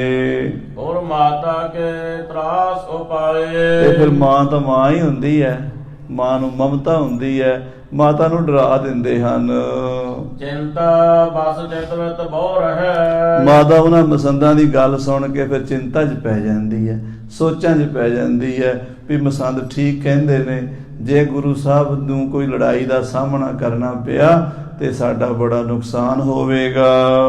ਸੁਤ ਸੁਭਾਵ ਪੇਖਿਆ ਚਰਜ ਲਹੈ। ਆਪਣੇ ਪੁੱਤਰ ਗੁਰੂ ਗੋਬਿੰਦ ਸਿੰਘ ਜੀ ਮਹਾਰਾਜ ਦਾ ਵੀਰ ਰਸ ਵਾਲਾ ਸੁਭਾਅ, ਯੋਧਿਆਂ ਵਾਲਾ ਸੁਭਾਅ, ਦਲੇਰਾਨਾ ਸੁਭਾਅ ਵੇਖ ਵੇਖ ਕੇ ਮਾਂ ਹੈਰਾਨ ਹੁੰਦੀ ਹੈ। ਇੱਕ ਦਿਨ ਬੈਠੀ ਆਏ ਸਮੀਪ। ਇੱਕ ਦਿਨ ਮਾਤਾ ਗੁਜਰੀ ਸ੍ਰੀ ਗੁਰੂ ਗੋਬਿੰਦ ਸਿੰਘ ਸੱਚੇ ਪਾਤਸ਼ਾਹ ਜੀ ਦੇ ਕੋਲ ਆ ਕੇ ਬੈਠ ਗਈ। ਹੇਤ ਕਹਿਣ ਕੇ ਸੰਧ ਮਹੀਪ। ਔਰ ਇਹ ਕਹਿਣਾ ਸੀ ਕਿ ਰਾਜੇ ਭੀਮ ਚੰਦ ਨਾਲ ਬਣਾ ਕੇ ਰੱਖੋ, ਸੰਧੀ ਕਰ ਲੋ, ਰਾਜੇ ਨਾਲ ਵਿਗਾੜ ਨਾ ਪਾਓ। ਨੰਦ ਚੰਦ ਅਰ ਤਹਾਂ ਕਿਰਪਾਲ। ਦੀਵਾਨ ਨੰਦ ਚੰਦ ਤੇ ਮਾਮਾ ਕਿਰਪਾਲ ਚੰਦ, ਇਹ ਦੋਵੇਂ ਹੀ ਸੇਵਕ ਕੇਤਕ ਦਾਸ ਕਿਰਪਾਲ। ਤੇ ਕੁਝ ਹੋਰ ਸੇਵਾਦਾਰ ਕੋਲ ਸਨ ਜੋ ਗੁਰੂ ਸਾਹਿਬ ਜੀ ਦੇ ਮਾਮਾ ਜੀ ਸਨ ਨਾ। ਮਾਮਾ ਕਿਰਪਾਲ ਚੰਦ ਜੀ ਮਾਤਾ ਗੁਜਰੀ ਦਾ ਭਾਈ ਸੀ। ਇਹ 6ਵੇਂ ਪਾਤਸ਼ਾਹ ਦੀ ਫੌਜ ਵਿੱਚ ਰਿਹਾ ਸੀ। ਗੁਰੂ ਤੇਗ ਬਹਾਦਰ ਸਾਹਿਬ ਜੀ ਮਹਾਰਾਜ ਦੇ ਨਾਲ ਵੀ ਰਿਹਾ ਸੀ। ਤੇ ਦੀਵਾਨ ਆਨੰਦ ਚੰਦ ਜਿਹੜਾ ਸੀ ਗੁਰੂ ਘਰ ਦਾ ਦੀਵਾਨ ਸੀ ਤੇ ਯੋਧਾ ਬੜੇ ਸਿਰੇ ਦਾ ਸੀ। ਇਹ ਕੋਲ ਸਨ। ਸੁਨਹੁ ਪੂਤ ਤੁਮ ਸਭ ਕੈ ਪੂਜ। ਤੇ ਆਪਣੇ ਪੁੱਤਰ ਗੁਰੂ ਗੋਬਿੰਦ ਸਿੰਘ ਜੀ ਨੂੰ ਕਹਿਣ ਲੱਗੀ ਪਿਆਰ ਨਾਲ ਮਾਤਾ ਗੁਜਰੀ, ਕਹਿੰਦੀ ਪੁੱਤਰ ਤੁਸੀਂ ਸਾਰੇ ਜਗਤ ਦੇ ਗੁਰੂ ਹੋ, ਸਾਰੀ ਦੁਨੀਆ ਤੁਹਾਡੇ ਚਰਨਾਂ ਤੇ ਮੱਥਾ ਟੇਕਦੀ ਹੈ, ਤੁਸੀਂ ਗੁਰੂ ਨਾਨਕ ਦੀ ਗੱਦੀ ਦੇ ਵਾਰਸ ਹੋ, ਪੂਜਨੀਕ ਹੋ ਤੁਸੀਂ, ਤੁਹਾਡੀ ਸਾਰੀ ਦੁਨੀਆ ਵਿੱਚ ਇੱਜ਼ਤ ਮਾਣ ਸਤਿਕਾਰ ਹੈ। ਨਿਮਹਿ ਜਗਤ ਜਿਵੇਂ ਪੈਕ ਸਸ ਦੂਜ। ਤੁਹਾਨੂੰ ਸਾਰੀ ਦੁਨੀਆ ਇਉਂ ਮੱਥਾ ਟੇਕਦੀ ਹੈ ਵੀ ਜਿਵੇਂ ਦੂਜ ਦੇ ਚੰਦਰਮਾ ਨੂੰ ਸਾਰਾ ਸੰਸਾਰ ਵੇਖਦਾ ਤੇ ਸਿਰ ਝੁਕਾਉਂਦਾ ਹੈ। ਲੱਖ ਨਿਜ ਦਾਸ ਬਨਹੁ ਸੁਖਦਾਈ। ਆ ਲੱਖਾਂ ਸੰਗਤਾਂ ਜਿਹੜੀਆਂ ਨੇ, ਤੁਸੀਂ ਇਹਨਾਂ ਦਾ ਭਲਾ ਸੋਚੋ। ਲੱਖਾਂ ਸੰਗਤਾਂ ਜਿਹੜੀਆਂ ਆਨੰਦਪੁਰ ਸਾਹਿਬ ਆਉਂਦੀਆਂ ਨੇ, ਉਹਨਾਂ ਬਾਰੇ ਸੋਚੋ, ਉਹਨਾਂ ਨੂੰ ਸੁੱਖ ਦਿਓ। ਜੇ ਤੁਸੀਂ ਕਿਸੇ ਲੜਾਈ ਝਗੜੇ 'ਚ ਪੈ ਗਏ, ਸੰਗਤਾਂ ਦਾ ਕੀ ਬਣੇਗਾ? ਤੁਸੀਂ ਇਹਨਾਂ ਨੂੰ ਸੁੱਖ ਦੇਣਾ, ਤੁਸੀਂ ਇਹਨਾਂ ਨੂੰ ਸ਼ਾਂਤੀ ਦੇਣੀ ਹੈ, ਇਹਨਾਂ ਸਿੱਖਾਂ ਦਾ ਭਲਾ ਸੋਚਣਾ ਹੈ। ਖੁਸ਼ੀ ਦੇਹੋ ਸਭ ਕੋ ਮਨ ਭਾਈ। ਤੇ ਸਾਰਿਆਂ ਸਿੱਖਾਂ ਨੂੰ ਮਨ ਭਾਉਂਦੀਆਂ ਖੁਸ਼ੀਆਂ ਦੇਣੀਆਂ ਨੇ, ਸਭ ਦੀਆਂ ਝੋਲੀਆਂ ਭਰਦਾ ਗੁਰੂ। ਗੁਰੂ ਦਾ ਤਾਂ ਕੰਮ ਹੈ ਵੀ ਜੋ ਉਹਦੇ ਦਰ ਤੇ ਆਵੇ ਉਹ ਰਾਜੀ ਜਾਵੇ। ਤੇ ਤੁਹਾਡੇ ਦਰ ਤੇ ਸੰਗਤਾਂ ਆਉਂਦੀਆਂ ਨੇ ਤੇ ਪੁੱਤਰ ਤੁਸੀਂ ਸਾਰਿਆਂ ਨੂੰ ਸੁੱਖ ਦੇਣਾ ਹੈ। ਅਪਰੰਤੇ ਅਧਿਕਾਏ ਗਰੇਸ਼ੂ ਤੇ ਇਸ ਵੇਲੇ 22 ਧਾਰ ਦੇ ਰਾਜੇ ਤੁਹਾਡੇ ਸਿਰ ਤੇ ਬੈਠੇ ਨੇ ਪਹਾੜੀਏ ਹਿਮਾਚਲ ਦੇ ਵਿੱਚ। ਇਹਨਾਂ ਚੋਂ ਸਭ ਤੋਂ ਵੱਡਾ ਜਿਹੜਾ ਰਾਜਾ ਹੈ ਭੀਮ ਚੰਦ। ਅਪਰੰਤੇ ਅਧਿਕਾਏ ਗਰੇਸ਼ੂ ਇਹ ਸਾਰਿਆਂ ਤੋਂ ਵੱਡਾ ਰਾਜਾ ਹੈ, ਕਿਉਂਕਿ ਸਮੀਪੀ ਬਸਤ ਮਹੇਸ਼ੂ ਕਿਉਂਕਿ ਨੇੜੇ ਰਹਿੰਦਾ ਹੈ। ਗੁਆਂਢੀ ਹੈ, ਗੁਆਂਢੀ ਤਾਂ ਭਾਵੇਂ ਕੋਈ ਵੀ ਹੋਵੇ ਉਹਦੇ ਨਾਲ ਵਿਗਾੜੀ ਦੀ ਨਹੀਂ ਹੁੰਦੀ। ਲੈਣ ਦੇਣ ਬਸਤੋਂ ਕੋ ਆਛੇ ਜਦੋਂ ਕੋਈ ਗੁਆਂਢੀ ਚੀਜ਼ ਮੰਗੇ ਤਾਂ ਉਹਨੂੰ ਦੇ ਦੇਣੀ ਚਾਹੀਦੀ ਹੈ। ਲੈਣ ਦੇਣ ਗੁਆਂਢੀਆਂ ਨਾਲ ਹੀ ਹੁੰਦਾ ਹੈ। ਕਈ ਵਾਰ ਚਿਤ ਬਾਛੇ ਕਈ ਵਾਰੀ ਲੈਣਾ ਹੁੰਦਾ ਹੈ, ਕਈ ਵਾਰੀ ਦੇਣਾ ਹੁੰਦਾ ਹੈ। ਵਿਆਹ ਸ਼ਾਦੀ ਖੁਸ਼ੀ ਗਮੀ ਗੁਆਂਢੀਆਂ ਨਾਲ ਹੀ ਹੁੰਦੀ ਹੈ। ਜਿਨ ਕੀ ਸੰਧ ਆਨੰਦ ਵਿਸਾਲਾ ਇਹਨਾਂ ਰਾਜਿਆਂ ਦੇ ਨਾਲ ਗੁਆਂਢੀਆਂ ਦੇ ਨਾਲ ਸੰਧੀ ਕਰਨ ਵਿੱਚ ਸਾਡੇ ਬੜੇ ਫਾਇਦੇ ਹਨ, ਸਾਨੂੰ ਬੜੇ ਸੁੱਖ ਮਿਲਦੇ ਹਨ।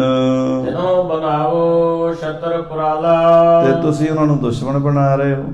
ਪੁੱਤਰ ਜੀ ਰਾਜਾ ਭੀਮ ਚੰਦ ਨਾਲ ਦੁਸ਼ਮਣੀ ਨਾ ਪਾਓ। ਉਹ ਇੱਕ ਤਾਂ ਗੁਆਂਢੀ ਹੈ, ਰਾਜਪੂਤ ਰਾਜੇ ਨੇ, ਲੜਾਕੇ ਨੇ, ਤੇ ਤੁਸੀਂ ਸਾਧੂ ਸੰਤ ਮਹਾਤਮਾ ਹੋ, ਤੁਹਾਨੂੰ ਉਹ ਮੱਥਾ ਟੇਕਦੇ ਨੇ। ਜਿਹੜੇ ਤੁਹਾਨੂੰ ਮੱਥਾ ਟੇਕਦੇ ਨੇ ਤੁਸੀਂ ਉਹਨਾਂ ਨਾਲ ਹੀ ਜੰਗ ਛੇੜਨ ਲੱਗੇ ਹੋ। ਸਦਾ ਨਿਕਟ ਜੇ ਵਧੈ ਬਖੇਰਾ ਕਿਉਂਕਿ ਜੇ ਗੁਆਂਢੀ ਨਾਲ ਬਖੇੜਾ ਵੱਧ ਜਾਵੇ ਫਿਰ ਸਾਰੀ ਉਮਰ ਨਹੀਂ ਹਟਿਆ ਕਰਦਾ। ਗੁਆਂਢੀ ਦੇ ਨਾਲ ਲੜਾਈ ਨਹੀਂ ਕਰਦੇ ਸਿਆਣੇ ਬੰਦੇ, ਕਿਉਂਕਿ ਫਿਰ ਉਹ ਮੁੜ ਕੇ ਜਿਹੜੀ ਦੂਰੀ ਬਣ ਜਾਂਦੀ ਹੈ ਨਾ, ਉਹ ਫਿਰ ਖਟਪਟ ਚੱਲਦੀ ਰਹਿੰਦੀ ਹੈ। ਨਿਸ ਦਿਨ ਪਰਹਿ ਬਿਖਾਲ ਵਡੇਰਾ ਫਿਰ ਦਿਨ ਰਾਤ ਦਾ ਝਗੜਾ ਹੁੰਦਾ। ਜਦੋਂ ਘਰੋਂ ਨਿਕਲੋ ਵੜੋ ਕੋਈ ਨਾ ਕੋਈ ਗੱਲਬਾਤ ਹੁੰਦੀ ਰਹਿੰਦੀ ਹੈ। ਆ ਨਾਲ ਬੈਠਾ ਰਾਜਾ ਭੀਮ ਚੰਦ 20-50 ਮੀਲ ਦੇ ਉੱਤੇ ਤੁਹਾਡੇ ਨਗਾਰੇ ਵੱਜਦੇ ਨੇ, ਤੁਸੀਂ ਜਾ ਕੇ ਉਧਰ ਸ਼ਿਕਾਰ ਖੇਡ ਕੇ ਆਉਂਦੇ ਹੋ, ਤੇ ਜੇ ਉਹਦੇ ਨਾਲ ਝਗੜਾ ਪੈ ਗਿਆ ਤੇ ਤੁਹਾਡਾ ਵੀ ਨੁਕਸਾਨ ਹੈ ਤੇ ਉਹਨਾਂ ਦਾ ਵੀ ਨੁਕਸਾਨ ਹੈ। ਤਿਨ ਕੋ ਕਹਾਂ ਬਿਗੜ ਕੁਛ ਜਾਈ ਨਾਲੇ ਉਹ ਰਾਜੇ ਨੇ, ਉਹਨਾਂ ਦਾ ਅਸੀਂ ਕੀ ਵਿਗਾੜ ਸਕਦੇ ਹਾਂ। ਸੰਗਤ ਚੌਦਿਸ਼ ਤਰਾਸ ਉਪਾਈ ਜਿਹੜੀ ਸੰਗਤ ਚਾਰੇ ਪਾਸਿਓਂ ਆਉਂਦੀ ਉਹ ਡਰ ਜੇਗੀ। ਸੰਗਤ ਨੂੰ ਜਦ ਪਤਾ ਲੱਗਾ ਵੀ ਆਨੰਦਪੁਰ ਲੜਾਈਆਂ ਲੱਗੀਆਂ ਹੋਈਆਂ ਨੇ, ਕੋਈ ਨਹੀਂ ਆਏਗਾ ਮੱਥਾ ਟੇਕਣ ਇੱਥੇ। ਆਏ ਨਾ ਸਕੈ ਆਪ ਕੇ ਪਾਸੀ ਜਿਹੜੀਆਂ ਸੰਗਤਾਂ ਹੁਣ ਹਜ਼ਾਰਾਂ ਦਾ ਜਥੇ ਬਨ ਕੇ ਆਉਂਦੀਆਂ ਨੇ, ਮੇਲੇ ਲੱਗਦੇ ਨੇ, ਕੀਰਤਨ ਕਥਾ ਦਾ ਪ੍ਰਵਾਹ ਚੱਲਦਾ ਹੈ, ਬਾਣੀ ਦਾ ਪ੍ਰਚਾਰ ਹੁੰਦਾ ਹੈ, ਉਹ ਸਾਰੀ ਸੰਗਤ ਟੁੱਟ ਜਾਏਗੀ। ਅਟਕੈ ਕਾਰ ਤਵੈ ਤਨ ਰਾਸੀ ਜਿਹੜੀ ਮਾਇਆ ਹੁੰਦੀ ਚੜਾਵਾ ਚੜਦਾ ਉਹ ਵੀ ਰੁਕ ਜਾਏਗਾ। ਫਿਰ ਜਦੋਂ ਮਾਇਆ ਨਾ ਆਈ ਤੇ ਗੁਰੂ ਦੇ ਲੰਗਰ ਕਿੱਥੋਂ ਚੱਲਣਗੇ? ਤੇ ਫਿਰ ਗੁਰੂ ਦੇ ਲੰਗਰ ਰੁਕ ਗਏ ਤੇ ਆ ਜਿਹੜੀਆਂ ਫੌਜਾਂ ਤੁਸੀਂ ਰੱਖੀਆਂ ਇਹਨਾਂ ਦਾ ਖਰਚਾ ਕਿੱਥੋਂ ਚਲਾਓਗੇ? ਸਕਲ ਏਕ ਹੈ ਗਿਰਪਤ ਜਿਤੇ ਇਹ ਜਿੰਨੇ 22 ਧਾਰ ਦੇ ਰਾਜੇ ਨੇ ਆਪਸ 'ਚ ਇਕੱਠੇ ਨੇ, ਇਹ ਰਾਜਨੀਤਿਕ ਲੋਕ ਨੇ। ਇਹਨਾਂ 'ਚੋਂ ਕੋਈ ਰਾਜਾ ਤੁਹਾਡੇ ਵੱਲ ਨਹੀਂ ਖਲੋਣ ਲੱਗਾ, ਕਿਉਂਕਿ ਇਹਦਾ ਆਪਣਾ ਰਾਜਨੀਤੀ ਦਾ ਵੇਖਦੇ ਨੇ ਵੀ ਸਾਡਾ ਫਾਇਦਾ ਕਿੱਥੋਂ ਹੈ ਤੇ ਨੁਕਸਾਨ ਕਿੱਥੋਂ ਹੈ। ਇਹ ਥੋੜਾ ਦੇਖਣਗੇ ਵੀ ਗੁਰੂ ਹੈ, ਇਹਨਾਂ ਨੇ ਤੁਹਾਡਾ ਪੱਖ ਨਹੀਂ ਲੈਣਾ। ਇਹਨਾਂ ਨੇ ਸਾਰਿਆਂ ਨੇ ਇਕੱਠੇ ਹੋ ਜਾਣਾ ਤੁਹਾਡੇ ਵਿਰੋਧ ਵਿੱਚ। ਲੜਨ ਹੇਤ ਇਕੱਠੇ ਹੋਏ ਤੇ ਇਹ 22 ਦੇ 22 ਰਾਜੇ ਲੜਾਈ ਲਈ ਇਕੱਠੇ ਹੋ ਜਾਣਗੇ, ਤੁਹਾਡੇ ਖਿਲਾਫ ਹੋ ਜਾਣਗੇ। ਉਠੇ ਦੁੰਦ ਤਉ ਨਾਹਿਨ ਆਛੇ ਹੇ ਪੁੱਤਰ, ਹੇ ਸਤਿਗੁਰੂ ਜੀ, ਹੇ ਗੁਰੂ ਗੋਬਿੰਦ ਸਿੰਘ ਜੀ, ਜੇ ਕਿਤੇ ਝਗੜਾ ਛਿੜ ਗਿਆ ਤਾਂ ਉਹ ਚੰਗਾ ਨਹੀਂ ਹੋਵੇਗਾ। ਏ ਸਤ ਸਦਾ ਸ਼ਾਂਤ ਚਿਤ ਬਾਛੇ ਹੇ ਪੁੱਤਰ, ਹਮੇਸ਼ਾ ਸ਼ਾਂਤੀ ਮੰਗਣੀ ਚਾਹੀਦੀ ਹੈ, ਅਮਨ ਮੰਗਣਾ ਚਾਹੀਦਾ ਹੈ, ਅਮਨ ਵਾਸਤੇ ਕੋਸ਼ਿਸ਼ ਕਰਨੀ ਚਾਹੀਦੀ ਹੈ। ਲੜਾਈ ਛੇੜਨ ਦਾ ਕਦੀ ਨਾਂ ਨਹੀਂ ਲੈਣਾ ਚਾਹੀਦਾ। ਨਿਜ ਦਾਸਨ ਕੋ ਕਰੋ ਉਧਾਰਾ ਤੁਸੀਂ ਆਪਣੀਆਂ ਸੰਗਤਾਂ ਦਾ ਭਲਾ ਕਰੋ, ਆਪਣੇ ਸਿੱਖਾਂ ਦਾ ਉਧਾਰ ਕਰੋ, ਸਿੱਖਾਂ ਨੂੰ ਭਗਤੀ ਨਾਲ ਲਾਓ, ਕੀਰਤਨ ਕਥਾ ਨਾਲ ਜੋੜੋ, ਨਾਮ ਜਪਾਓ। ਇਹ ਤੁਹਾਡਾ ਕੰਮ ਹੈ। ਤੁਹਾਡਾ ਇਹ ਕੰਮ ਨਹੀਂ ਹੈ ਵੀ ਤੁਸੀਂ ਰਾਜਿਆਂ ਮਹਾਰਾਜਿਆਂ ਨਾਲ ਜੰਗ ਛੇੜ ਕੇ ਬਹਿ ਜਾਓ। ਚੌਂ ਦਿਸ਼ ਕੇ ਚਲ ਆਏ ਹਜ਼ਾਰਾਂ ਲੋਕ ਤੁਹਾਡੇ ਕੋਲ ਚਾਰਾਂ ਪਾਸਿਆਂ ਤੋਂ ਚੱਲ ਆਉਂਦੇ ਨੇ। ਉਚਤ ਸੰਧ ਸੈਲਿੰਦਰਨ ਸੰਗ ਆ ਭਾਈ ਧਾਰ ਦੇ ਰਾਜਿਆਂ ਦੇ ਨਾਲ ਸੰਧੀ ਕਰਨੀ ਤੁਹਾਨੂੰ ਯੋਗ ਹੈ, ਰਾਜਿਆਂ ਨਾਲ ਬਣਾ ਕੇ ਰੱਖਣੀ ਚਾਹੀਦੀ ਹੈ, ਕਿਉਂਕਿ ਰਾਜੇ ਫਿਰ ਵੀ ਕਦੀ ਨਾ ਕਦੀ ਜੇ ਬਣੀ ਹੋਵੇ ਤੇ ਕੰਮ ਆਉਣਗੇ। ਕਿਮ ਸਮਤਾ ਹੋਏ ਠਾਨਹੁ ਜੰਗ ਜੇ ਜੰਗ ਕਰੋਗੇ ਤੇ ਤੁਸੀਂ ਇਹਨਾਂ ਨਾਲ ਬਰਾਬਰ ਨਹੀਂ ਹੋ ਸਕਦੇ। ਰਾਜਿਆਂ ਦੀ ਤਾਕਤ, ਤੋਪਾਂ, ਹਥਿਆਰ, ਫੌਜਾਂ, ਸਰਕਾਰ ਤਾਂ ਸਰਕਾਰ ਹੀ ਹੁੰਦੀ ਹੈ। ਸਰਕਾਰ ਦਾ ਮੁਕਾਬਲਾ ਕੱਲਾ ਦੁਕੱਲਾ ਬੰਦਾ ਨਹੀਂ ਕਰ ਸਕਦਾ। ਜਿਤਕ ਸ਼ੈਲ ਕੋ ਦੇਸ਼ ਉਧਾਰਾ। ਇਹ ਜਿੰਨਾ ਪਹਾੜੀ ਇਲਾਕਾ ਹੈ 22 ਧਾਰ ਦੀਆਂ ਰਿਆਸਤਾਂ ਨੇ, ਸਭ ਕੋ ਰਾਜ ਲੇਤ ਧਨ ਸਾਰਾ। ਇਹ ਸਾਰੇ ਆਪਣੀ ਰਿਆਸਤ ਕੋਲੋਂ, ਆਪਣੀ ਪਬਲਿਕ ਕੋਲੋਂ ਟੈਕਸ ਲੈਂਦੇ ਨੇ।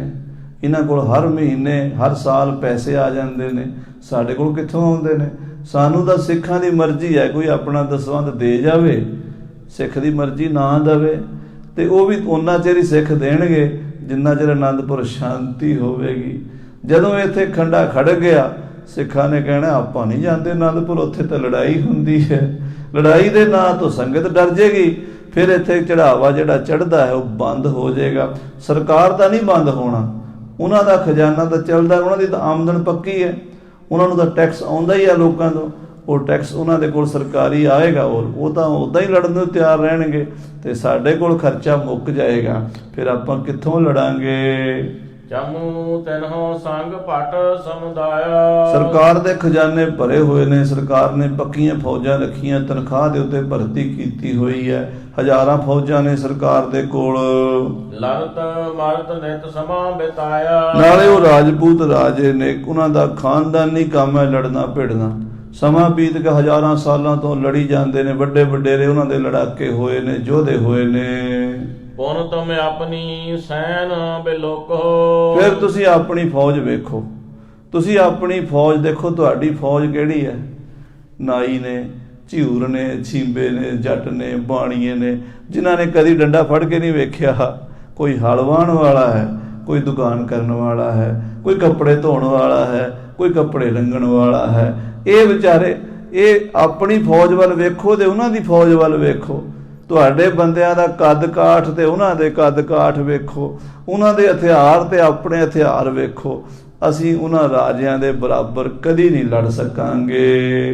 ਰਣ ਕਮਸਾਨ ਰੇ ਪੁਨ ਕਿਮ ਰੋਕੋ। ਜੇ ਜੰਗ ਦਾ ਨਾਂ ਲਿਆ ਨਾ, ਜੰਗ ਛਿੜ ਗਿਆ, ਤੇ ਫਿਰ ਤੁਹਾਡੇ ਸਿੱਖਾਂ ਕੋਲੋਂ, ਵਿਚਾਰਿਆਂ ਕੋਲੋਂ ਉਹ ਰਾਜੇ ਰੁਕਣੇ ਨਹੀਂ। ਉਹਨਾਂ ਨੇ ਹਮਲਾ ਕਰਕੇ ਆਨੰਦਪੁਰ ਤੇ ਆ ਪੈਣਾ ਹੈ। ਹੇਰ ਹੇਰ ਕਰ ਸਕਲ ਮਸੰਦ। ਤੁਹਾਡੇ ਇਹ ਕੌਤਕ ਵੇਖ ਵੇਖ ਕੇ ਸਾਰੇ ਮਸੰਦ ਵਿਚਾਰੇ ਬੇਚੈਨ ਹਨ। ਮਸੰਦਾਂ ਨੂੰ ਨੀਂਦ ਨਹੀਂ ਆਉਂਦੀ ਰਾਤ ਨੂੰ। ਉਹ ਮੈਨੂੰ ਆ ਕੇ ਕਹਿੰਦੇ ਨੇ, ਮਾਤਾ ਜੀ ਤੁਸੀਂ ਸਮਝਾਓ। ਤੁਹਾਨੂੰ ਤਾਂ ਮਸੰਦ ਕਹਿ ਨਹੀਂ ਸਕਦੇ, ਡਰਦੇ ਮਾਰੇ, ਤੁਹਾਡੇ ਸਾਹਮਣੇ ਤਾਂ ਕੁਸਕਦੇ ਨਹੀਂ ਮਸੰਦ, ਪਰ ਮੈਨੂੰ ਆ ਕੇ ਸ਼ਿਕਾਇਤਾਂ ਕਰਦੇ ਨੇ। ਸਕਹਿ ਨ ਕਹਿ ਕਰ ਤਰਾਸ ਬਿਲੰਦ। ਕਿਉਂਕਿ ਮਸੰਦ ਤੁਹਾਡੇ ਤੋਂ ਡਰਦੇ ਬੜੇ ਨੇ, ਤੁਹਾਨੂੰ ਕਹਿ ਨਹੀਂ ਸਕਦੇ, ਤੇ ਮੈਨੂੰ ਆ ਕੇ ਦੱਸਦੇ ਨੇ ਵੀ ਮਾਤਾ ਜੀ ਅੱਜ ਆਹ ਹਾਲਾਤ ਬਣ ਗਏ ਨੇ, ਅੱਜ ਆਹ ਹੋ ਰਿਹਾ ਹੈ, ਕੱਲ ਨੂੰ ਇਹ ਹੋ ਜਾਣਾ ਹੈ। ਤੇ ਮੈਂ ਉਹਨਾਂ ਦੀਆਂ ਗੱਲਾਂ ਸੁਣ ਸੁਣ ਕੇ ਸੋਚਦੀ ਰਹਿੰਦੀ ਹਾਂ, ਤੇ ਤੁਹਾਨੂੰ ਕਹਿੰਦੀ ਹਾਂ ਵੀ ਪੁੱਤਰ ਤੁਸੀਂ ਸਿਆਣੇ ਬਣੋ, ਤੇ ਆਹ ਜੰਗ ਯੁੱਧ ਵਾਲਾ ਜਿਹੜਾ ਖਿਆਲ ਹੈ ਮਨ ਵਿੱਚੋਂ ਕੱਢ ਦਿਓ। ਆਸ਼ੀ ਬਾਤ ਵਿਚਾਰਨ ਕਰੀ ਹੈ। ਅੱਛੀ ਗੱਲ ਵਿਚਾਰੋ, ਸਿਆਣਪ ਦੇ ਨਾਲ ਭਵਿੱਖ ਬਾਰੇ ਸੋਚੋ। ਬੁੱਧ ਬਖੇਰੇ ਕੀ ਪਰ ਹਰੀ ਹੈ। ਲੜਾਈ ਵਾਲੀ ਜਿਹੜੀ ਬੁੱਧੀ ਹੈ ਨਾ, ਲੜਾਈ ਵਾਲੀ ਜੰਗ ਵਾਲੀ ਜਿਹੜੀ ਗੱਲ ਹੈ, ਮਨ ਚੋਂ ਕੱਢ ਹੀ ਛੱਡੋ। ਗੁਰੂਆਂ ਦਾ ਕੰਮ ਹੀ ਨਹੀਂ ਲੜਨਾ ਝਗੜਨਾ। ਤੁਸੀਂ ਇਹ ਕੰਮ ਛੱਡ ਦਿਓ, ਇਹ ਸੋਚੋ ਹੀ ਨਾ ਵੀ ਕਿਸੇ ਨਾਲ ਅਸੀਂ ਕੋਈ ਲੜਾਈ ਲੈਣੀ ਹੈ। ਸੁਨ ਜਨਨੀ ਕੇ ਬੈਨਨ ਸ਼ਰੋਨ।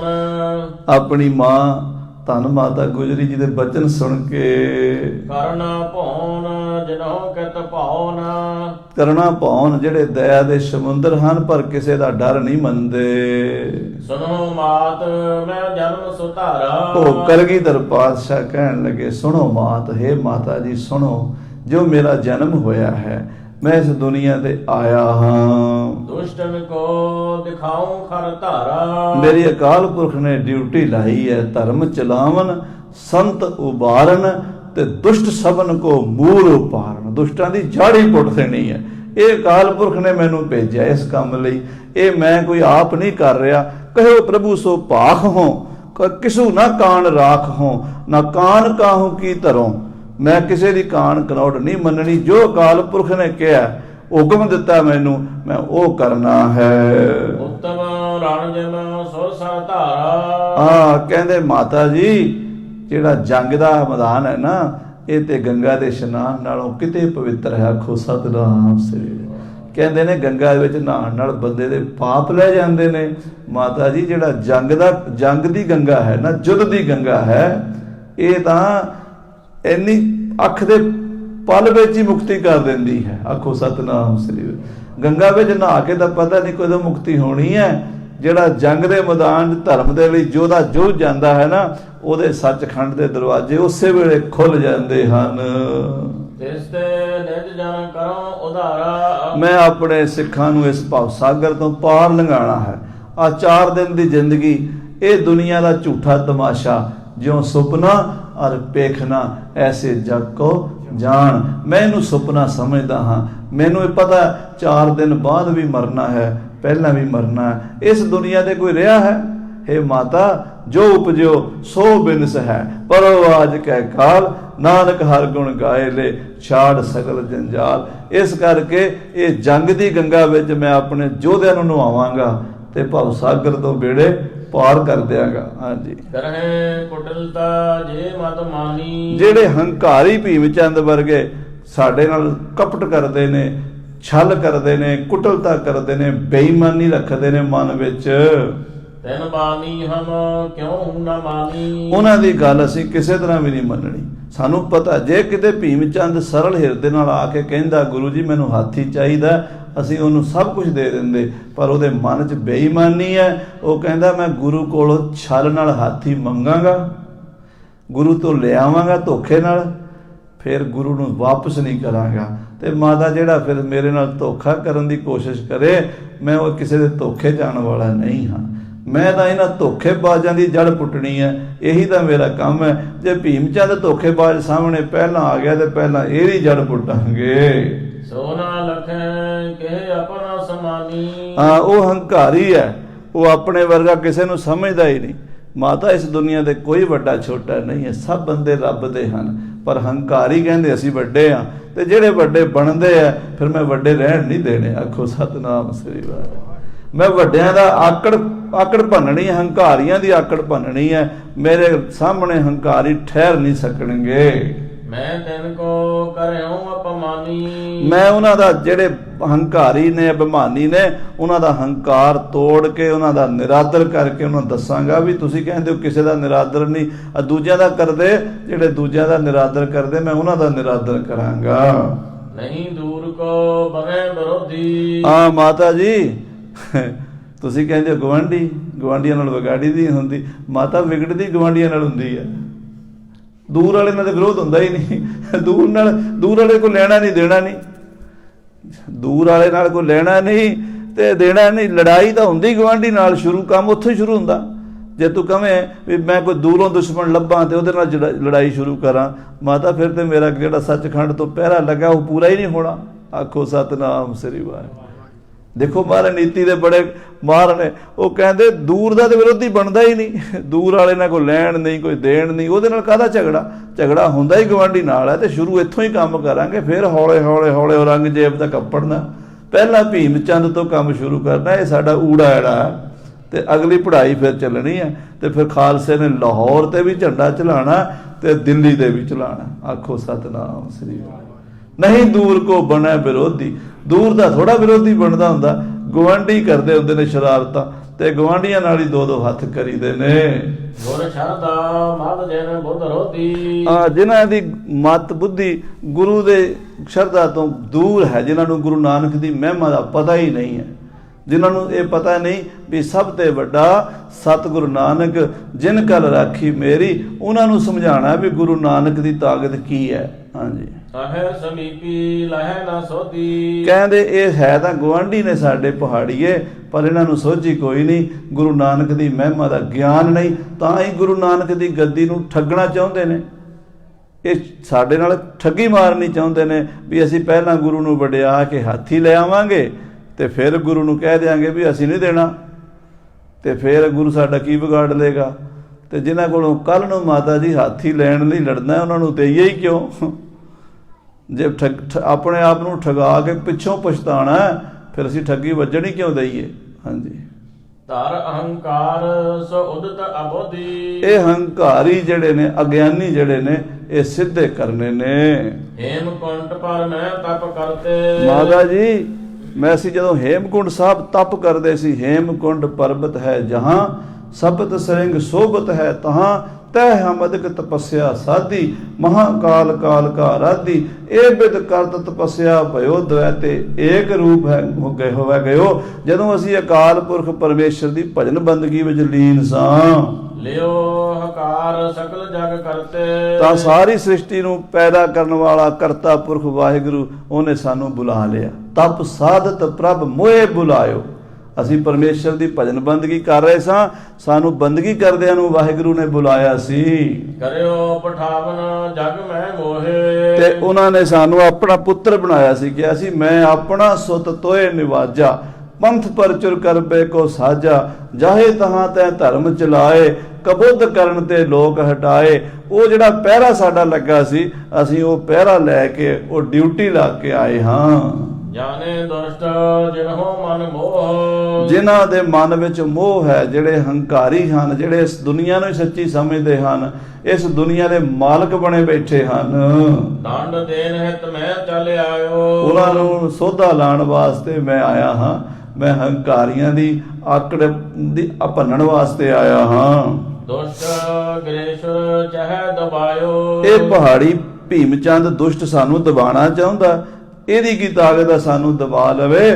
ਦੁਨੀਆ ਦੀ ਕੋਈ ਤਾਕਤ ਸਾਨੂੰ ਨਹੀਂ ਦਬਾ ਸਕਦੀ, ਕਿਉਂਕਿ ਸਾਡੇ ਸਿਰ ਤੇ ਉਸ ਅਕਾਲ ਪੁਰਖ ਦਾ ਹੱਥ ਹੈ। ਜੇ ਮੋਹਿ ਪੂਜੈ ਤੈਨ ਰਖਵਾਲਾ ਕਹਿੰਦੇ ਜਿਹੜੇ ਮੇਰੇ ਸਿੱਖ ਹਨ, ਜਿਹੜੇ ਗੁਰੂ ਕੇ ਪਿਆਰੇ ਹਨ, ਮੈਂ ਉਹਨਾਂ ਦਾ ਰਾਖਾ ਹਾਂ। ਜਿਹੜੇ ਮੇਰੀ ਸ਼ਰਨ ਆਉਣਗੇ ਮੈਂ ਉਹਨਾਂ ਦਾ ਲੋਕ ਵਿੱਚ ਵੀ ਰਾਖਾ ਹਾਂ, ਉਹਨਾਂ ਦਾ ਪਰਲੋਕ ਵਿੱਚ ਵੀ ਰਾਖਾ ਹਾਂ। ਖੰਡਾ ਜੰਗ ਕੇ ਹਾਥ ਮੈਂ ਕਲਗੀ ਸੋ ਹੈ ਸੀਸ ਸੋ ਹਮਰੀ ਰਚਿਆ ਕਰੇ ਗੁਰੂ ਕਲਗੀਧਰ ਜਗਦੀਸ਼। ਹਾਂਜੀ, ਰਾਖੋ ਹਲ ਤਰੋ ਭਗਤ ਸੁਖਾਰਾ ਮੈਂ ਆਪਣੇ ਸਿੱਖਾਂ ਨੂੰ ਇਸ ਸੰਸਾਰ ਵਿੱਚ ਵੀ ਸੁਖੀ ਕਰਾਂਗਾ, ਮੈਂ ਆਪਣੇ ਸਿੱਖਾਂ ਨੂੰ ਪਰਲੋਕ ਵਿੱਚ ਵੀ ਸੁਖੀ ਕਰਾਂਗਾ।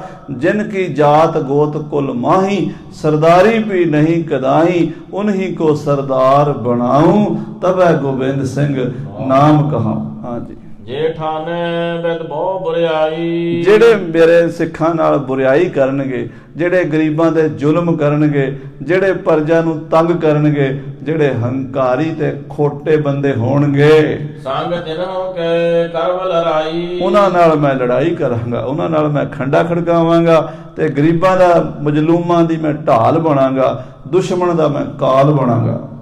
ਇਸ ਜਗ ਵੱਢਦੇ ਸੰਕਟ ਤਾਹੀ ਉਹ ਪਾਪੀ ਬੰਦਿਆਂ ਨੂੰ ਮੈਂ ਇਸ ਦੁਨੀਆ ਵਿੱਚ ਘੜੀਸ ਘੜੀਸ ਕੇ ਮਾਰਾਂਗਾ, ਉਹਨਾਂ ਨੂੰ ਸੰਕਟ ਦੇ ਕੇ ਦੁਸ਼ਟਾਂ ਨੂੰ ਸੋਧਾਂਗਾ। ਮਰਹਿ ਪਰਹਿ ਪੁਨ ਦੋਜ ਕਮਾਈ ਉਹ ਜਦੋਂ ਅੱਗੇ ਜਾਣਗੇ ਤਾਂ ਉਹ ਵੀ ਨਰਕਾਂ 'ਚ ਪੈਣਗੇ। ਇੱਥੇ ਵੀ ਦੁਖੀ ਕਰਾਂਗਾ ਉਹਨਾਂ ਨੂੰ, ਅੱਗੇ ਵੀ ਉਹਨਾਂ ਨੂੰ ਨਰਕਾਂ ਵਿੱਚ ਥਾਂ ਦਿਆਂਗਾ। ਜਿਹੜੇ ਪਾਪੀ ਹੋਣਗੇ ਤੇ ਜਿਹੜੇ ਧਰਮੀ ਹੋਣਗੇ ਉਹ ਇੱਥੇ ਵੀ ਸੁਖੀ ਰਹਿਣਗੇ, ਉਹ ਅੱਗੇ ਵੀ ਸੁਖੀ ਰਹਿਣਗੇ। ਇਹ ਮੇਰੀ ਡਿਊਟੀ ਹੈ, ਇਹ ਕੰਮ ਮੈਂ ਕਰਨਾ ਹੈ। ਭੀਮ ਚੰਦ ਜੇ ਕਰਹਿ ਨਾ ਟਾਰਾ ਇਹ ਮਾਤਾ ਜੇ ਭੀਮ ਚੰਦ ਨਾ ਟਲਿਆ ਤਉ ਮੰਡੋ ਮੈਂ ਜੁਧ ਅਖਾਰਾ ਤਾਂ ਫਿਰ ਮੈਂ ਯੁੱਧ ਕਰਾਂਗਾ ਉਹਦੇ ਨਾਲ।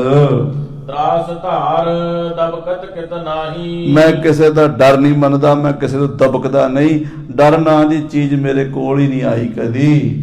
ਮੂੜ ਕਰੈ ਬਲ ਔਰ ਗਰਬਾਹੀ ਉਹ ਹੰਕਾਰੀ ਆਪਣੇ ਰਾਜ ਦਾ ਹੰਕਾਰ ਕਰਦਾ, ਇੱਥੇ ਕਰੋੜਾਂ ਰਾਜ ਮਿੱਟੀ 'ਚ ਮਿਲਾ ਕੇ ਰੱਖ ਦਿਆਂਗਾ ਮੈਂ। ਹਾਂਜੀ, ਗਿਰਪਤ ਕੋ ਤੋਰੋ ਅਹੰਕਾਰਾ ਪਹਾੜੀ ਰਾਜਾ ਦਾ ਹੰਕਾਰ ਤੋੜਾਂਗਾ ਮਾਤਾ, ਤੇਰੇ ਸਾਹਮਣੇ ਤੋੜਾਂਗਾ। ਜਥਾ ਮਸਤ ਗਜ ਤਰ ਬੜ ਧਾਰਾ ਜਿਵੇਂ ਮਸਤ ਹਾਥੀ ਵੱਡੇ ਵੱਡੇ ਦਰਖਤਾਂ ਨੂੰ ਤੋੜ ਦਿੰਦਾ ਨਾ, ਟਾਹਣਾ ਨੂੰ ਤੋੜ ਦਿੰਦਾ, ਇਹਨਾਂ ਦੇ ਟਾਹਣ ਤੋੜ ਦਿਆਂਗਾ ਮੈਂ। ਹਾਂਜੀ, ਸ਼ਕਤ ਸਿਆਲ ਬਪਰੇ ਕੀ ਕਹਾਂ ਮਾਤਾ ਗਿੱਦੜ ਵਿਚਾਰੇ ਦੀ ਕੀ ਮਜਾਲ ਹੈ। ਸ਼ੇਰ ਡਰਾਵਤ ਗਰਭਤ ਮਹਾ ਕੋਈ ਗਿੱਦੜ ਸ਼ੇਰ ਨੂੰ ਡਰਾ ਜਾਵੇ? ਸ਼ੇਰ ਗਿੱਦੜਾਂ ਤੋਂ ਡਰਦੇ ਹੁੰਦੇ ਮਾਤਾ ਜੀ ਕਦੀ? ਹਾਂਜੀ, ਬ੍ਰਿੰਦ ਮਸੰਦ ਅਦਕ ਤਨਵਾਨ ਆ ਜਿਹੜੇ ਮਸੰਦ ਤੈਨੂੰ ਮਾਤਾ ਆ ਕੇ ਤੇਰੇ ਕੰਨ ਭਰਦੇ ਨੇ, ਇਹਨਾਂ ਕੋਲ ਪੈਸਾ ਜ਼ਿਆਦਾ ਹੈ, ਇਹ ਮਾਇਆਧਾਰੀ ਨੇ, ਇਹ ਸੰਗਤਾਂ ਦੀ ਮਾਇਆ ਇਕੱਠੀ ਕਰ ਕਰਕੇ ਲਿਆਉਂਦੇ ਨੇ। ਅੱਧੀ ਪਚੱਧੀ ਤੇਰੇ ਲੰਗਰ 'ਚ ਪਾਉਂਦੇ ਨੇ, ਅੱਧੀ ਪਚੱਧੀ ਆਪਣੇ ਘਰ ਰੱਖਦੇ ਨੇ। ਇਹਨਾਂ ਦੀ ਦੁਕਾਨਦਾਰੀ ਬੜੀ ਚੰਗੀ ਚੱਲੀ ਹੋਈ ਮਾਤਾ, ਇਹਨਾਂ ਨੂੰ ਆਪਣੀ ਦੁਕਾਨਦਾਰੀ ਦਾ ਫਿਕਰ ਹੈ ਮਸੰਦਾਂ ਨੂੰ, ਵੀ ਗੁਰੂ ਘਰ ਦੀ ਮਾਇਆ ਜੇ ਆਉਣੀ ਬੰਦ ਹੋ ਗਈ ਸਾਡਾ ਕੀ ਬਣੇਗਾ। ਇਹ ਤਾਂ ਵਿਚਾਰੇ ਆਪਣੇ ਢਿੱਡ ਨੂੰ ਰੋਂਦੇ ਨੇ।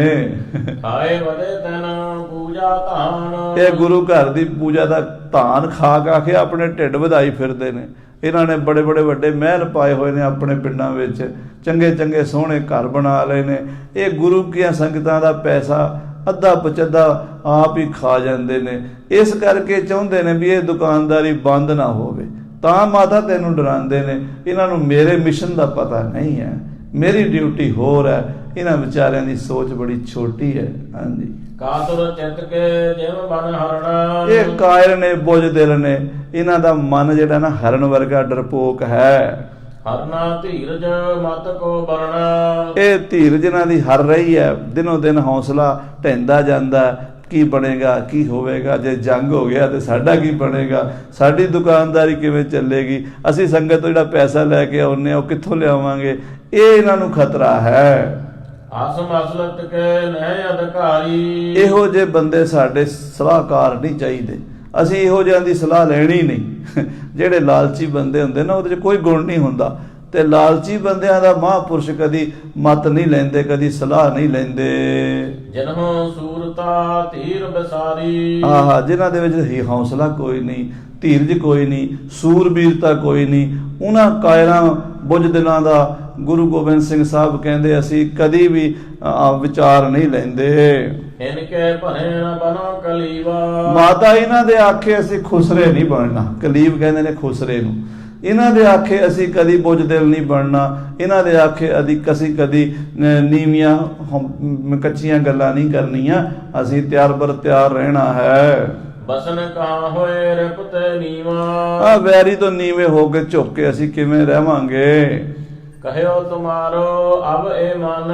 ਮਾਤਾ ਇਹ ਤੇਰਾ ਕਹਿਣਾ ਮੰਨਦੇ ਨੇ। ਹਮ ਉਤਪਾਤ ਪ੍ਰਥਮ ਨਹਿ ਠਾਨ ਹੈ। ਤੇਰਾ ਕਹਿਣਾ ਅਸੀਂ ਵੀ ਮੰਨ ਲੈਂਦੇ ਹਾਂ ਮਾਤਾ, ਤੇਰਾ ਕਹਿਣਾ ਮੰਨਦੇ ਆ।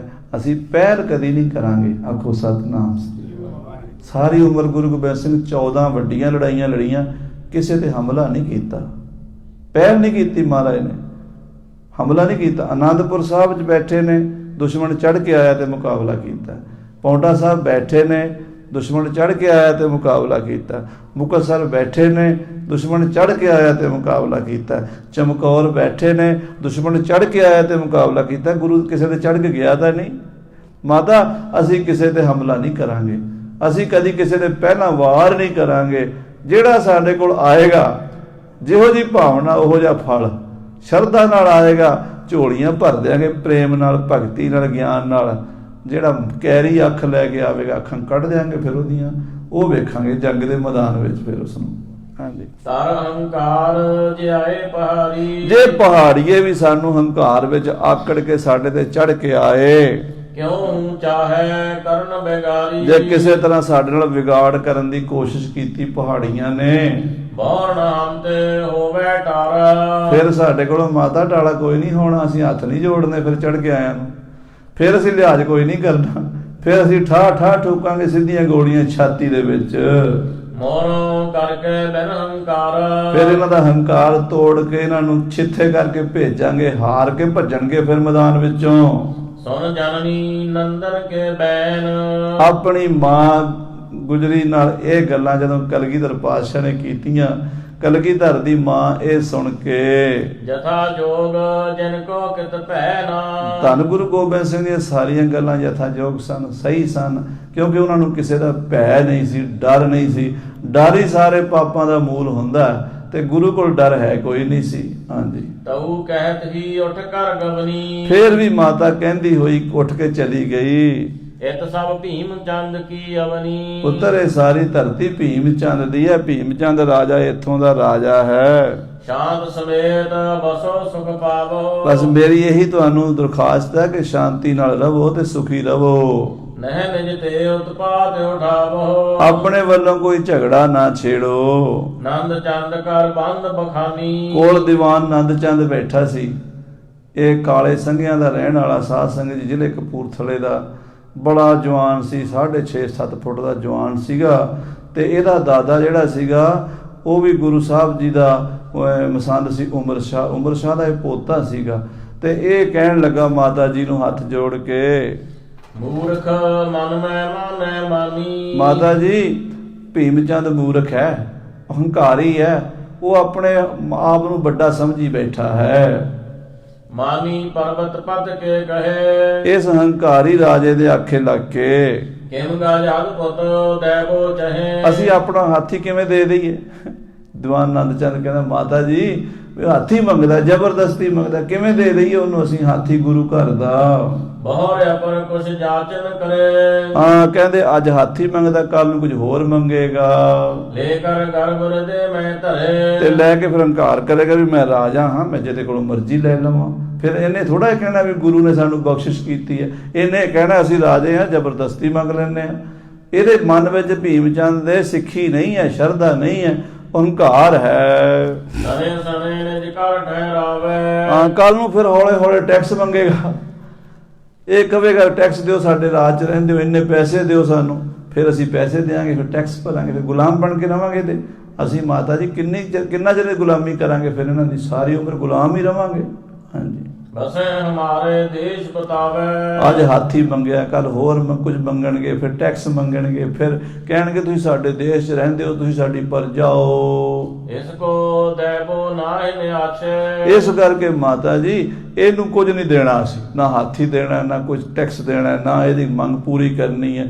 ਇਹਦਾ ਮੂੰਹ ਪੈ ਜਾਏਗਾ, ਅਸੀਂ ਮੂੰਹ ਨਹੀਂ ਪਾਉਣਾ ਇਹਨੂੰ। ਪਰ ਹੈ ਬੇਕਾਰ ਜਾਣੀ ਹੈ ਪਾਛੇ। ਜੇ ਪਗਾੜ ਪੈਂਦਾ ਤਾਂ ਵੇਖ ਲਾਂਗੇ।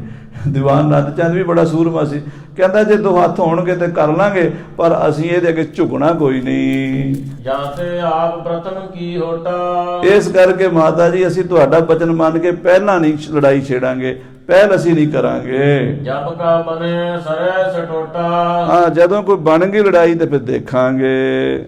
ਦਿਨ ਕਰ ਉਦੈ ਪ੍ਰਕਾਸ਼ ਮਹਾਨੇ। ਮਾਤਾ ਜੀ ਜਦੋਂ ਸੂਰਜ ਚੜ੍ਹਦਾ ਹੈ ਤਿਸ ਆਗੇ ਕਿਆ ਕਰਬ ਟਨਾਨੇ। ਤੇ ਸੂਰਜ ਦੇ ਸਾਹਮਣੇ ਜੁਗਨੂ ਦੀ ਰੋਸ਼ਨੀ ਟਟਾਣੇ ਦੀ ਕਿੰਨੀ ਕੁ ਹੁੰਦੀ ਹੈ? ਕਲਗੀਆਂ ਵਾਲੇ ਪਾਤਸ਼ਾਹ ਸੂਰਜ ਬੈਠੇ ਨੇ ਮਾਤਾ ਜੀ, ਭੀਮ ਚੰਦ ਵਰਗੇ ਟਟਹਿਣੇ ਕੁਛ ਨਹੀਂ ਵਿਗਾੜ ਸਕਦੇ। ਸਾਗਰ ਤੀਰ ਬੂੰਦ ਹੰਕਾਰ। ਇਹ ਮਾਤਾ ਜੀ ਜੇ ਸਮੁੰਦਰ ਦੇ ਸਾਹਮਣੇ ਬੂੰਦ ਹੰਕਾਰ ਕਰੇ ਤੇ ਉਹ ਬੂੰਦ ਸਮੁੰਦਰ ਦੀ ਬਰਾਬਰੀ ਨਹੀਂ ਕਰ ਸਕਦੀ। ਗਾਜ ਪਰ ਬਲ ਪਪੀਲ ਕਾ ਧਾਰੇ। ਤੇ ਜੇ ਕੋਈ ਕੀੜੀ ਕਵੇ ਮੈਂ ਹਾਥੀ ਦੇ ਉੱਤੇ ਜ਼ੋਰ ਪਾ ਲਵਾਂਗੀ, ਤੇ ਕੀੜੀ ਨੂੰ ਹਾਥੀ ਕੀ ਸਮਝਦਾ ਹੈ? ਕਿਤ ਰੰਚਕ ਕਿਤ ਕੰਚਨ ਮੇਰ। ਕਿਤੇ ਇੱਕ ਛੋਟੀ ਜੀ ਰੱਤੀ ਹੈ, ਨਿੱਕੀ ਜੀ ਰੱਤੀ, ਤੇ ਕਿਤੇ ਸੋਨੇ ਦਾ ਪਹਾੜ ਹੈ। ਕਹਾਂ ਮਸ਼ਕ ਕਿਤ ਸ਼ੇਰ ਦਲੇਰ। ਕਿਤੇ ਨਿੱਕਾ ਜਿਹਾ ਮੱਛਰ ਤੇ ਕਿਤੇ ਬੱਬਰ ਸ਼ੇਰ। ਜਹ ਮਸਤਾ ਕੈ ਅਦਕ ਬੜਾਈ। ਮਾਤਾ ਜੀ ਇਹ ਗੁਰੂ ਗੋਬਿੰਦ ਸਿੰਘ ਪਾਤਸ਼ਾਹ ਦੀ ਬਰਾਬਰੀ ਕਰਨੀ ਚਾਹੁੰਦਾ ਆਪਣੇ ਰਾਜ ਦੇ ਹੰਕਾਰ ਵਿੱਚ। ਮੂੜ ਲਖੈ ਤਿਸ ਕੋ ਸਮਦਾਈ। ਜਿਹੜਾ ਕੋਈ ਇਹੋ ਜਿਹੀਆਂ ਕਰਤੂਤਾਂ ਕਰੇ ਉਹਨੂੰ ਸਾਰੇ ਮੂਰਖ ਸਮਝਦੇ ਨੇ। ਲੱਖ ਮਹਿਮਾ ਕੋ ਕਰੈ ਨਾ ਟਾਰੋ। ਹੇ ਮਾਤਾ ਜੀ ਗੁਰੂ ਘਰ ਦੀ ਮਹਿਮਾ ਨੂੰ ਭੀਮ ਚੰਦ ਜਾਣਦਾ ਨਹੀਂ, ਟਲਦਾ ਨਹੀਂ, ਰੋਜ਼ ਰੋਜ਼ ਸ਼ਰਾਰਤਾਂ ਕਰਦਾ ਹੈ। ਚਾਹੇ ਮੰਡਿਓ ਜੰਗ ਅਖਾਰੋ। ਉਹ ਲੜਾਈ ਮੰਗਣੀ ਚਾਹੁੰਦਾ, ਗੁਰੂ ਸਾਹਿਬ ਨਹੀਂ, ਅਸੀਂ ਨਹੀਂ ਚਾਹੁੰਦੇ ਲੜਾਈ ਕਰਨੀ, ਉਹ ਚਾਹੁੰਦਾ ਹੈ। ਤੋ ਇਸ ਵਿਦ ਕੇ ਸ਼ਾਸਤਰ ਪਰਹਾਰੈ। ਜੇ ਉਹ ਫਿਰ ਨਾ ਟਲਿਆ ਨਾ, ਛੇੜਾ ਉਹਨੇ ਛੇੜਨਾ, ਕਿਉਂਕਿ ਮਹਾਰਾਜ ਨੇ ਤਾਂ ਨਹੀਂ ਭੀਮ ਚੰਦ ਦਾ ਕੋਈ ਨੁਕਸਾਨ ਕੀਤਾ। ਭੀਮ ਚੰਦ ਹੀ ਕਹਿੰਦਾ ਹਾਥੀ ਦਿਓ ਮੈਨੂੰ, ਮੰਗ ਰਿਹਾ। ਸ਼ੇਰ ਸ਼ਰਾਰਤ ਤਾਂ ਉਹਨੇ ਕੀਤੀ ਹੈ ਨਾ, ਤੇ ਮੰਗ ਕਿਹੜੇ ਭਾਵ ਨਾਲ ਰਿਹਾ? ਇੱਕ ਤਾਂ ਹੁੰਦਾ ਵੀ ਹੱਥ ਜੋੜ ਕੇ ਸ਼ਰਧਾ ਨਾਲ ਕਹਿੰਦਾ ਵੀ ਮਹਾਰਾਜ ਮੇਰੇ ਬੱਚੇ ਦਾ ਵਿਆਹ 10 ਦਿਨਾਂ ਲਈ ਹਾਥੀ ਦੇ ਦੇਣ, ਮੈਂ ਵਾਪਸ ਕਰਾਂਗਾ। ਉਹ ਤਾਂ ਗੱਲ ਹੋਰ ਹੋਈ। ਉਹ ਕਹਿੰਦਾ ਹਾਥੀ ਲੈ ਆਓ, ਮੁੜ ਕੇ ਆਪਾਂ ਦੇਣਾ ਕੋਈ ਨਹੀਂ। ਇਸ ਗੱਲ ਦਾ ਝਗੜਾ ਹੈ। ਗੁਰੂ ਸਾਹਿਬ ਕਹਿੰਦੇ ਬੇਈਮਾਨੀ ਦਾ ਫਿਰ ਅਸੀਂ ਕਦੀ ਵੀ ਸਿਰ ਨਹੀਂ ਝੁਕਾਵਾਂਗੇ। ਇੱਥੋਂ ਹੁਣ ਸਤਿਗੁਰੂ ਪਾਤਸ਼ਾਹ ਮਹਾਰਾਜ ਦਾ ਦੀਵਾਨ ਕਹਿ ਰਿਹਾ, ਕਹਿੰਦੇ ਉਹ ਝਗੜਾ ਛੇੜੇਗਾ ਤੇ ਫਿਰ ਵੇਖੀ ਜਾਵੇਗੀ। ਹਾਰੇ ਪਹਿ ਤੇ ਸਦਨ ਸੰਭਾਰੈ। ਕਹਿੰਦੇ ਹਾਰ ਕੇ ਜਾਏਗਾ ਮੈਦਾਨੇ ਜੰਗ ਵਿੱਚੋਂ। ਜਬ ਦੇਖੇ ਗੌਰਣ ਮੈਂ ਹਾਥ। ਜਦੋਂ ਸਾਡੇ ਹੱਥ ਵੇਖੇਗਾ, ਸਾਡੀ ਤੇਗ ਦੀ ਧਾਰ ਵੇਖੇਗਾ। ਕਾਟੇ ਪਰੇ ਧਰਾ ਪਰਮਾਥ। ਮਾਤਾ ਜੀ ਨਾਲ ਪਹਾੜੀਆਂ ਦੇ ਸਿਰ ਵੱਡ ਵੱਡ ਸੁੱਟਾਂਗੇ ਧਰਤੀ ਤੇ। ਤਬ ਜਾਣੇ ਨਿਜਹਾਨ ਗੁਮਾਨੀ। ਇਹ ਮਾਤਾ ਜੀ ਉਦੋਂ ਪਤਾ ਲੱਗੇਗਾ, ਹੰਕਾਰ ਤੋੜਾਂਗੇ ਜਦੋਂ ਜੰਗ ਦੇ ਵਿੱਚ ਅਸੀਂ ਇਹਨਾਂ ਦਾ। ਝੂਰੇ ਮੈਂ ਮਹਿਮਾ ਨਹੀਂ ਜਾਨੀ। ਫੇਰ ਝੂਰੇਗਾ, ਪਛਤਾਏਗਾ ਵੀ ਮੈਂ ਗਲਤੀ ਕਰ ਬੈਠਾ, ਗੁਰੂ ਨਾਲ ਮੱਥਾ ਲਾ ਬੈਠਾ, ਗੁਰੂ ਦੀ ਮਹਿਮਾ ਨਹੀਂ ਜਾਣ ਸਕਿਆ। ਕੇਤਕ ਨਰਕੋ ਹੋਤ ਸੁਭਾਉ। ਮਾਤਾ ਜੀ ਕੁਝ ਬੰਦਿਆਂ ਦਾ ਸੁਭਾਅ ਹੀ ਹੁੰਦਾ, ਚੰਦਰਾ ਸੁਭਾਅ ਹੁੰਦਾ। ਮਾਰ ਖਾਏ ਸਮਝੈ ਪਛਤਾਊ। ਉਹ ਮਾਰ ਖਾ ਕੇ ਹੀ ਸਮਝਦੇ ਨੇ, ਗੱਲਾਂ ਬਾਤਾਂ ਨਾਲ ਹੀ ਸਮਝਦੇ। ਜੁੱਤੀਆਂ ਦੇ ਪੀਰ ਹੁੰਦੇ ਨੇ, ਜਿੰਨਾ ਚਿਰ ਸਿਰ 'ਤੇ ਜੁੱਤੀਆਂ ਨਾ ਪੈਣ ਉਹਨਾਂ ਨੂੰ ਅਕਲ ਨਹੀਂ ਆਉਂਦੀ। ਭੀਮ ਚੰਦ ਵੀ ਜੁੱਤੀਆਂ ਖਾ ਕੇ ਸਮਝੇਗਾ। ਜਿਨ ਮੈਂ ਭੀਮ ਚੰਦ ਹਮ ਜਾਨਾ। ਉਹਨਾਂ ਮੂਰਖਾਂ ਵਿੱਚੋਂ ਸਰਦਾਰ, ਜਿਹੜਾ ਮੂਰਖਾਂ ਦਾ ਪ੍ਰਧਾਨ ਹੈ, ਉਹ ਰਾਜਾ ਭੀਮ ਚੰਦ ਸਮਝਿਆ ਸੀ। ਗੁਰ ਪ੍ਰਭਾਉ ਮਦ ਕਰਨੈ ਮਨਾ। ਗੁਰੂ ਪਾਤਸ਼ਾਹ ਦਾ ਪ੍ਰਭਾਵ ਹੰਕਾਰ ਕਰਕੇ ਮੰਨਦਾ ਨਹੀਂ ਆਪਣੇ ਮਨ ਵਿੱਚ। ਸੁਣ ਕਿਰਪਾਲ ਮਾਤੁਲ ਨੇ ਕਹਿਓ। ਇਹ ਸੁਣ ਕੇ ਮਾਮਾ ਕਿਰਪਾਲ ਚੰਦ ਜੀ ਬੋਲੇ। ਨੰਦ ਚੰਦ ਜੋਧਾ ਬੜ ਲਹਿਓ। ਮਾਮਾ ਕਿਰਪਾਲ ਚੰਦ ਕੋਲ ਬੈਠੇ ਸਨ। ਉਹ ਕਹਿਣ ਲੱਗੇ, ਨੰਦ ਚੰਦ ਵੱਡਾ ਯੋਧਾ ਹੈ। ਬ੍ਰਿੰਦ ਮਸੰਦਨ ਤੇ ਇਹ ਨਿਆਰੋ। ਇਹ ਵੀ ਮਸੰਦ ਹੈ, ਪਰ ਦੂਜਿਆਂ ਮਸੰਦਾਂ ਵਰਗਾ ਨਹੀਂ। ਮਸੰਦ ਉਹ ਵੀ ਨੇ ਜਿਹੜੇ ਗੁਰੂ ਜੀ ਦੇ ਖਿਲਾਫ ਮਾਤਾ ਜੀ ਦੇ ਕੰਨ ਭਰਦੇ ਨੇ। ਇਹ ਵੀ ਮਸੰਦ ਹੈ ਜਿਹੜਾ ਗੁਰੂ ਸਾਹਿਬ ਨਾਲ ਖੜਾ ਹੈ, ਕਹਿੰਦਾ ਜੋ ਵੇਖ ਹੋਏਗੀ ਵੇਖੀ ਜਾਵੇਗੀ। ਸਤਿਗੁਰ ਆਖੇ ਲਖ ਬਿਵਾਰੋ। ਕਿਉਂਕਿ ਦੀਵਾਨ ਨੰਦ ਚੰਦ ਸਮਝਦਾ ਹੈ ਕਿ ਦੇਸ਼ ਗੁਲਾਮ ਹੈ। ਗੁਰੂ ਪਾਤਸ਼ਾਹ ਦੇ ਆਸੇ ਨੂੰ ਸਮਝਦਾ ਹੈ ਕਿ ਅਸੀਂ ਇਹਨਾਂ ਜ਼ਾਲਮਾਂ ਨਾਲ ਯੁੱਧ ਕਰਕੇ ਆਪਣਾ ਦੇਸ਼ ਆਜ਼ਾਦ ਕਰਨਾ ਹੈ। ਸ੍ਰੀ ਕਲਗੀਧਰ ਸੁਨ ਮੁਸਕਾਏ। ਮਹਾਰਾਜ ਦੀਵਾਨ ਨੰਦ ਚੰਦ ਤੇ ਮਾਮੇ ਕਿਰਪਾਲ ਦੀਆਂ ਗੱਲਾਂ ਸੁਣ ਕੇ ਹੱਸ ਪਏ, ਮੁਸਕਰਾ ਪਏ। ਨਿਸ਼ਚੈ ਇਮਹੀ ਜਥਾ ਬਤਾਏ। ਕਹਿਣ ਲੱਗੇ, ਹਾਂ ਮਾਮਾ ਜੀ ਗੱਲ ਇਵੇਂ ਹੀ ਹੈ, ਇਹ ਮਸੰਦ ਹੈ ਪਰ ਉਹਨਾਂ ਮਸੰਦਾਂ ਵਰਗਾ ਨਹੀਂ ਹੈ। ਹਥਿਆਰਨ ਕੋ ਹਾਥ ਗਹੰਤਾ। ਇਹ ਸ਼ਸਤਰਧਾਰੀ ਹੈ, ਰੋਜ਼ ਹੱਥ ਵਿੱਚ ਬੰਦੂਕ ਰੱਖਦਾ ਹੈ, ਤੀਰ ਕਮਾਨ ਰੱਖਦਾ ਹੈ, ਢਾਲ ਤਲਵਾਰ ਰੱਖਦਾ ਹੈ, ਯੋਧਾ ਹੈ। ਨਿਤ ਪ੍ਰਤ ਬਹੁ ਅਭਿਆਸ ਚਹੰਤਾ। ਤੇ ਸਾਡੇ ਨਾਲ ਕਈ ਘੰਟੇ ਅਭਿਆਸ ਪ੍ਰੈਕਟਿਸ ਕਰਦਾ ਹੈ ਸ਼ਸਤਰਾਂ ਦੀ। ਸੋ ਗੁਰੂ ਸਾਹਿਬ ਦੀਵਾਨ ਨੰਦ ਚੰਦ ਦੀ ਤਾਰੀਫ ਕੀਤੀ ਹੈ। ਸੋ ਇਸ ਤਰ੍ਹਾਂ ਸਾਧ ਸੰਗਤ ਜੀ, ਇਹ ਮਾਤਾ ਗੁਜਰੀ ਜੀ ਦੇ ਰਾਹੀਂ ਮਸੰਦ ਫਿਰ ਕਈ ਵਾਰੀ ਸਾਰੀ ਉਮਰ ਹੀ ਗੁਰੂ ਸਾਹਿਬ ਨੂੰ ਕਹਿਣ ਦੀ ਕੋਸ਼ਿਸ਼ ਕਰਦੇ ਰਹਿੰਦੇ ਸਨ। ਪਰ ਗੁਰੂ ਸਾਹਿਬ ਦਾ ਜਿਹੜਾ ਮਿਸ਼ਨ ਸੀਗਾ ਉਹ ਤਾਂ ਬੜਾ ਨਿਰਾਲਾ ਸੀ। ਉਹ ਇਸ ਦੁਨੀਆ ਦੇ ਵਿੱਚ ਇੱਕ ਅਵਤਾਰ ਪਰਮੇਸ਼ਰ ਦਾ ਆਏ ਸਨ।